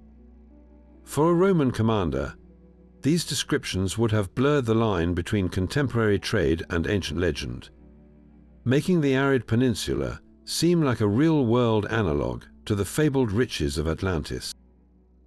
The military expedition, though a logistical failure, was likely driven by this potent mix of commercial interest and the allure of uncovering a source of legendary wealth. Perhaps the most compelling potential connection lies in the Roman fascination with the Atlantic Ocean itself, the very location Plato had pinpointed for his lost continent. For centuries, the Pillars of Hercules at the Strait of Gibraltar marked the absolute limit of safe exploration. To go beyond was to venture into the Oceanus Atlanticus, the Sea of Atlas, a realm of monsters and perpetual fog. But the Romans, spurred by that relentless curiosity, began to push past this boundary. We have records of expeditions commissioned by officials to explore the Canary Islands, then known as the Fortunate Isles, and there is tantalizing archaeological evidence of Roman contact with the Azores and even the coast of Brazil. What were they looking for? While establishing new trade routes was certainly a priority, the timing and direction of these voyages suggest they were also acting on ancient geographical lore. The description of Atlantis as a large island continent in the Atlantic Ocean, with a mild climate and navigable rivers, would have provided a specific, compelling goal for these explorers. They weren't just sailing into the unknown. They were sailing with a purpose, searching the horizon for any sign of the concentric rings, the great mountains, or the ruins of a civilization that could validate the oldest and most captivating of philosophical stories, turning myth into the greatest imperial acquisition in history. While the elite debated Plato in their marble villas, a different kind of storytelling was thriving in the taverns, marketplaces, and family homes of ordinary Romans. This was the world of popular folklore, a rich tapestry of local legends and oral traditions that gave meaning to the mysterious ruins dotting the Italian landscape and explained the powerful, often frightening, forces of nature. Though these common people likely never read a line of Greek philosophy, they were surrounded by a cultural memory that echoed the very themes of a glorious, sunken past. The most tangible prompts for these stories were the massive pre-Roman structures that seemed to defy explanation. The immense polygonal stone walls found in places like Alatri or Norba, built by the Etruscans or even earlier peoples, were so colossal that popular imagination attributed them to a race of giants known as the Cyclopes. These Cyclopean walls were not just ancient history. They were physical proof of a time when beings of immense power and skill walked the earth, building wonders that contemporary humans could scarcely replicate. This legend of a lost race of master builders perfectly parallels the core idea of Atlantis, a prior civilization of superior achievement that had vanished, leaving only enigmatic ruins behind. The Etruscans themselves, the sophisticated civilization Rome had conquered and absorbed, became the subject of a rich and haunting local folklore. For the average Roman farmer living near the vast, rock-cut Etruscan necropolises, entire cities of the dead carved into cliffs. These were not archaeological sites, but places of deep mystery and superstition. Stories would have circulated about the Etrusci, a people possessed of secret knowledge, especially in the arts of divination and hydraulics. Their sudden decline and absorption into Rome created a perfect historical template for a lost world. While not sunk beneath the waves, the Etruscan civilization had effectively vanished, its language fading and its culture subsumed, becoming a phantom haunting the very land the Romans now occupied. This generated a local version of the Atlantis narrative, a tale of a powerful, advanced, and enigmatic people who were here before us, whose knowledge we might have inherited, but whose essence we can never fully recover. Furthermore, the Roman world was filled with rituals and festivals that served as a kind of performed folklore, preserving a cultural memory of great floods and renewals. The most famous of these was the Navigiamis Sidis, the ship of Isis, a vibrant spring festival where a dedicated ship laden with offerings was launched into the sea. This ritual, celebrating the Egyptian goddess Isis and her power over the seas and salvation, directly commemorated the mythical Nile flood that brought life back to the land. For the crowds watching this spectacle, the message was clear. The sea holds both the power of destruction and the gift of renewal. Another significant rite was the Forticidia, held in April, where a pregnant cow was sacrificed to ensure the fertility of the fields. This ancient and somewhat grim ritual harkened back to a primal time, and was believed to be instituted by Rome's second king, Numa Pompilius. Such ceremonies acted as a bridge to a distant, almost mythical past, keeping alive the idea that contemporary safety and abundance depended on rituals and wisdom from a foundational age, much like the divine origins of Atlantis' laws. Perhaps the most powerful force shaping popular belief was the sheer volatility of the Roman world.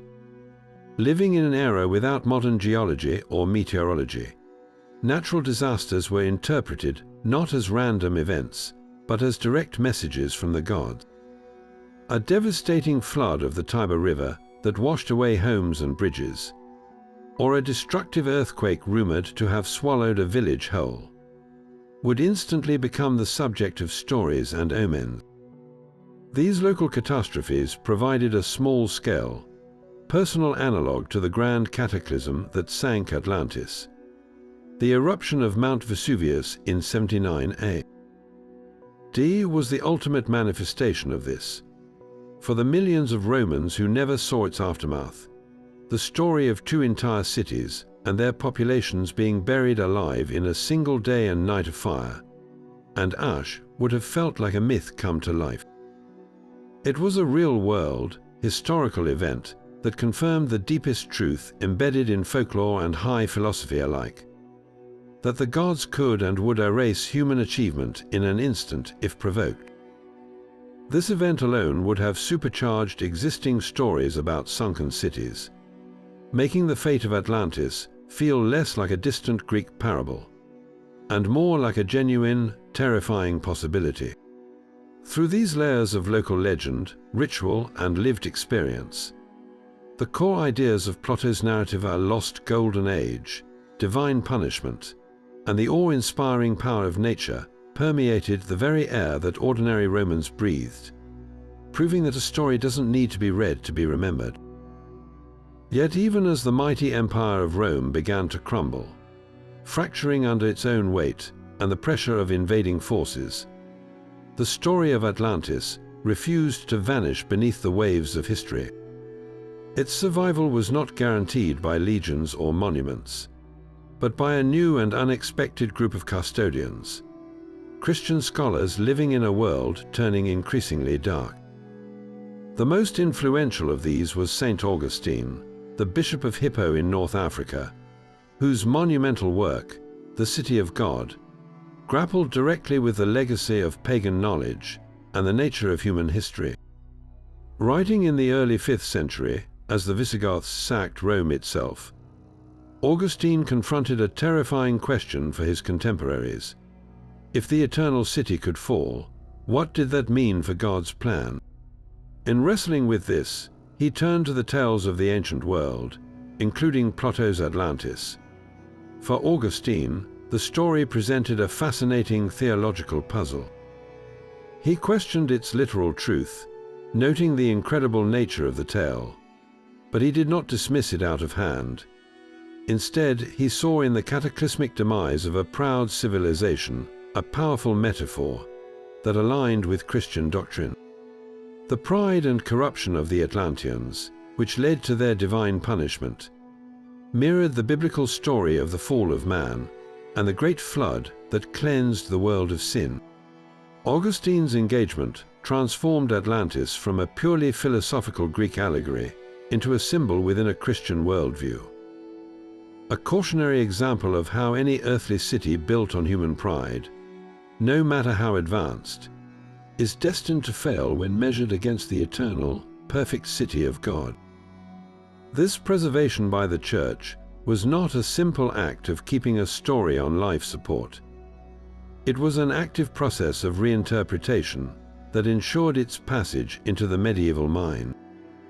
Monastic scribes, toiling by candlelight in scriptoria across Europe, became the unsung heroes of this intellectual rescue mission. As they meticulously copied the few surviving classical texts that made it into their libraries, they made critical choices about what to preserve for future generations. Works by authors like Timaeus, through which the Atlantis story was known, were often saved precisely because they could be read through a moral or allegorical Christian lens. The tale was no longer about Poseidon or Zeus. It was about the universal and timeless struggle between virtue and vice, humility and hubris. This process stripped the story of some of its specific pagan details, but magnified its core moral message, ensuring it resonated with a new audience that saw the world through the eyes of faith. The monasteries became arks, not just of religious texts, but of this fragile cargo of classical wisdom, carrying the seeds of Plato's idea through the stormy seas of the Dark Ages. The debate Augustine initiated about the literal verses, the allegorical truth of Atlantis, set a template that would define its discussion for over 1,000 years. Was it a real place that had actually existed, a historical warning from the deep, or was it a beautiful, divinely inspired fiction, a parable meant to teach a lesson about the human soul? This tension between history and myth, between fact and meaning, became the central engine that kept the story alive. It prevented Atlantis from being fossilized as a mere curiosity or dismissed as outright pagan nonsense. Instead, it remained a live wire, a topic for contemplation and debate among the educated clergy, who were the primary intellectuals of the medieval period. They saw in its narrative a pre-Christian echo of their own understanding of sin and divine justice, a proof that God had provided glimpses of truth even to those who did not know his name. In this way, the fall of Rome did not spell the end for Plato's tale.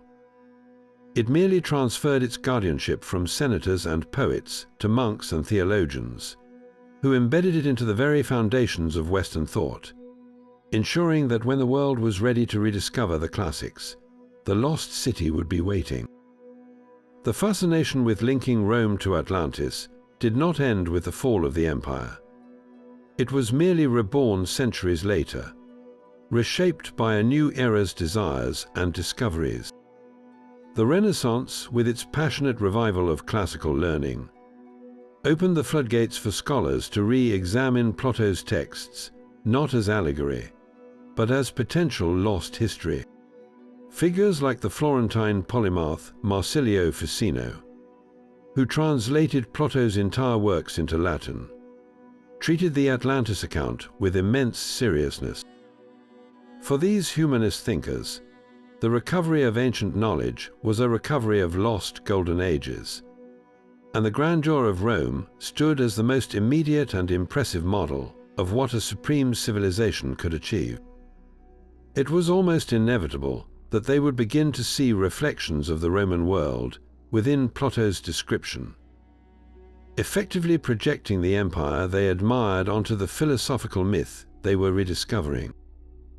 This intellectual habit of mapping the familiar onto the ancient has profoundly influenced modern interpretations, creating a persistent feedback loop where the features of Rome are used to visualize Atlantis, which in turn is used to explain the origins of Rome's own ambition. This projection is most evident in the way later theorists have interpreted Plato's architectural descriptions. The concentric rings of Atlantis, for instance, have often been visually reimagined to resemble the organized, circular patterns of a Roman military camp, or the idealized city plans that Renaissance artists derived from Roman models. When modern illustrators depict Atlantis, they frequently draw upon the Roman architectural vocabulary they know best. Grand colonnades reminiscent of the Forum, massive aqueduct-like structures, and harbors teeming with ships that echo the bustling port of Ostia. This isn't necessarily a deliberate distortion. It is a natural human tendency to fill in the blanks of an ancient text with the most magnificent and familiar examples from history. The result, however, is a gradual blurring of the lines between the two civilizations, creating a composite image where Atlantis begins to look suspiciously like a fantastical, sunken version of imperial Rome, complete with its engineering marvels and imperial scale. The 18th and 19th centuries, steeped in Enlightenment rationalism and a burgeoning sense of European supremacy, took this conflation even further. As empires like Britain and France expanded across the globe, their scholars often viewed the ancient world through the lens of their own colonial experiences. The narrative of a superior, civilizing force that eventually succumbs to decadence and collapse resonated deeply. In this context, Atlantis was frequently reinterpreted as the original mother empire, the primordial source of all civilization that had colonized the world, a concept that directly mirrored how these European powers saw their own role. Rome, as history's most successful and documented ancient empire, became the logical stand-in for this lost Atlantean superculture. Theories emerged suggesting that Roman laws, architecture, and even its Latin language were inherited survivals from the Atlanteans, who had allegedly established outposts across the ancient world. This provided a convenient, mythical prehistory that justified contemporary imperial endeavors by framing them as the rediscovery of a destined, global order. In the 20th and 21st centuries, this tendency to project has found new life in popular culture and alternative history circles.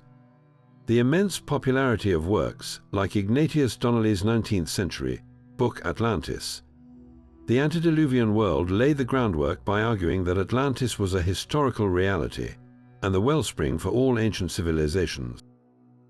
This idea was eagerly adopted and amplified by later authors who often point to Roman engineering, their roads, aqueducts, and concrete that seemingly appeared out of nowhere at a high level of sophistication, as evidence of a lost technological knowledge passed down from Atlantis. The sheer scale of Roman construction is presented as a clue, a cultural memory of the grand projects described by Plato. Furthermore, the rapid and dramatic expansion of the Roman Empire is sometimes framed as an unconscious drive to re-establish the global hegemony that Atlantis was said to have once held, as if the ambition was encoded in a cultural DNA inherited from the lost continent. This modern reinterpretation often involves a selective reading of Plato, emphasizing the parts of his story that align with Roman achievements, while minimizing or ignoring the elements that don't fit. Plato's clear moral purpose, that Atlantis fell due to its spiritual decay, is often sidelined in favor of a focus on its material splendor and technological might. The narrative is flipped from a warning into a celebration, and then that celebration is retrofitted onto the Roman Empire. We see this in documentaries and books that marvel at the similarities in urban planning, water management, and imperial ambition, presenting them as proof of a connection, when they could just as easily be proof of a universal pattern in how large, successful civilizations operate. The human drive to find patterns and origins is powerful, and the story of Atlantis provides a blank canvas onto which we can project our greatest admirations and anxieties about our own civilization, using the mighty and familiar Romans as our closest reference point.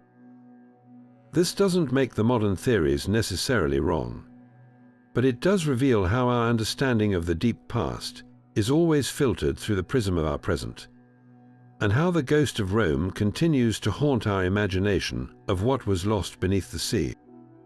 So where does this long and winding road finally leave us in our quest to connect Plato's lost continent to the rise of the Roman Empire?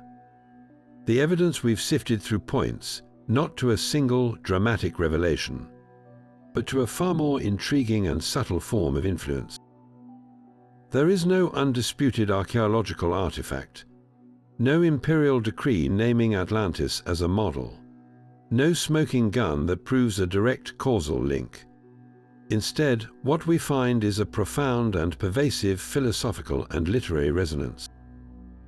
The story of Atlantis did not provide Rome with a literal blueprint to copy, but rather a powerful set of ideas to contemplate a sophisticated cultural myth that offered a language for discussing ambition, morality, and the very nature of power itself. This influence was filtered through the elite Roman education system, which treated Greek philosophy not as a foreign curiosity, but as essential knowledge. For statesmen like Cicero, the tale was a potent political allegory about the fragility of republics and the corrupting nature of imperial ambition. For poets like Virgil and Ovid, it provided a narrative structure of catastrophic loss and destined renewal that could be adapted to forge a new national identity for Rome under Augustus. The grand, God-planned engineering of Atlantis found echoes in the monumental aqueducts, harbors, and sacred centers of Roman cities, suggesting a shared ideal of imposing perfect order upon a chaotic world. And lurking beneath the surface of Roman confidence was a deep anxiety about cyclical history, a fear that their own empire could succumb to the same internal decay and divine wrath that erased the legendary civilization. Ultimately, the true impact of Plato's story may lie in this very ambiguity. It was not a historical fact to be recorded, but a philosophical tool to be used, a mirror in which Rome could see both its greatest aspirations and its deepest fears reflected. It gave them a vocabulary to debate the dangers of hubris, a framework to justify their own expansion as a divinely ordained destiny rather than mere conquest, and a cautionary tale that reminded them that no achievement, however magnificent, is permanent. The ghost of Atlantis did not build the Roman Empire, but it may have helped plant the seeds of the idea that such an empire was possible, while simultaneously warning of the pride that could bring it all crashing down. The connection is not one of direct inheritance, but of a continuous, captivating conversation across centuries, where a story's true power lies not in its factuality, but in its endless capacity to make us question what we build and why. Thanks for joining this deep dive into one of history's most captivating mysteries. We've journeyed through philosophy, poetry, architecture, and power, uncovering the echoes of a lost world in the stones and stories of Rome. So, where do you land after all this? Do you believe the legend of Atlantis served as a silent architect for Roman ambition, a philosophical compass guiding their empire? Or are these parallels simply the fascinating coincidences that emerge when two great civilizations dream of order, power, and legacy on a grand scale? The beauty of history is that the evidence rarely shouts.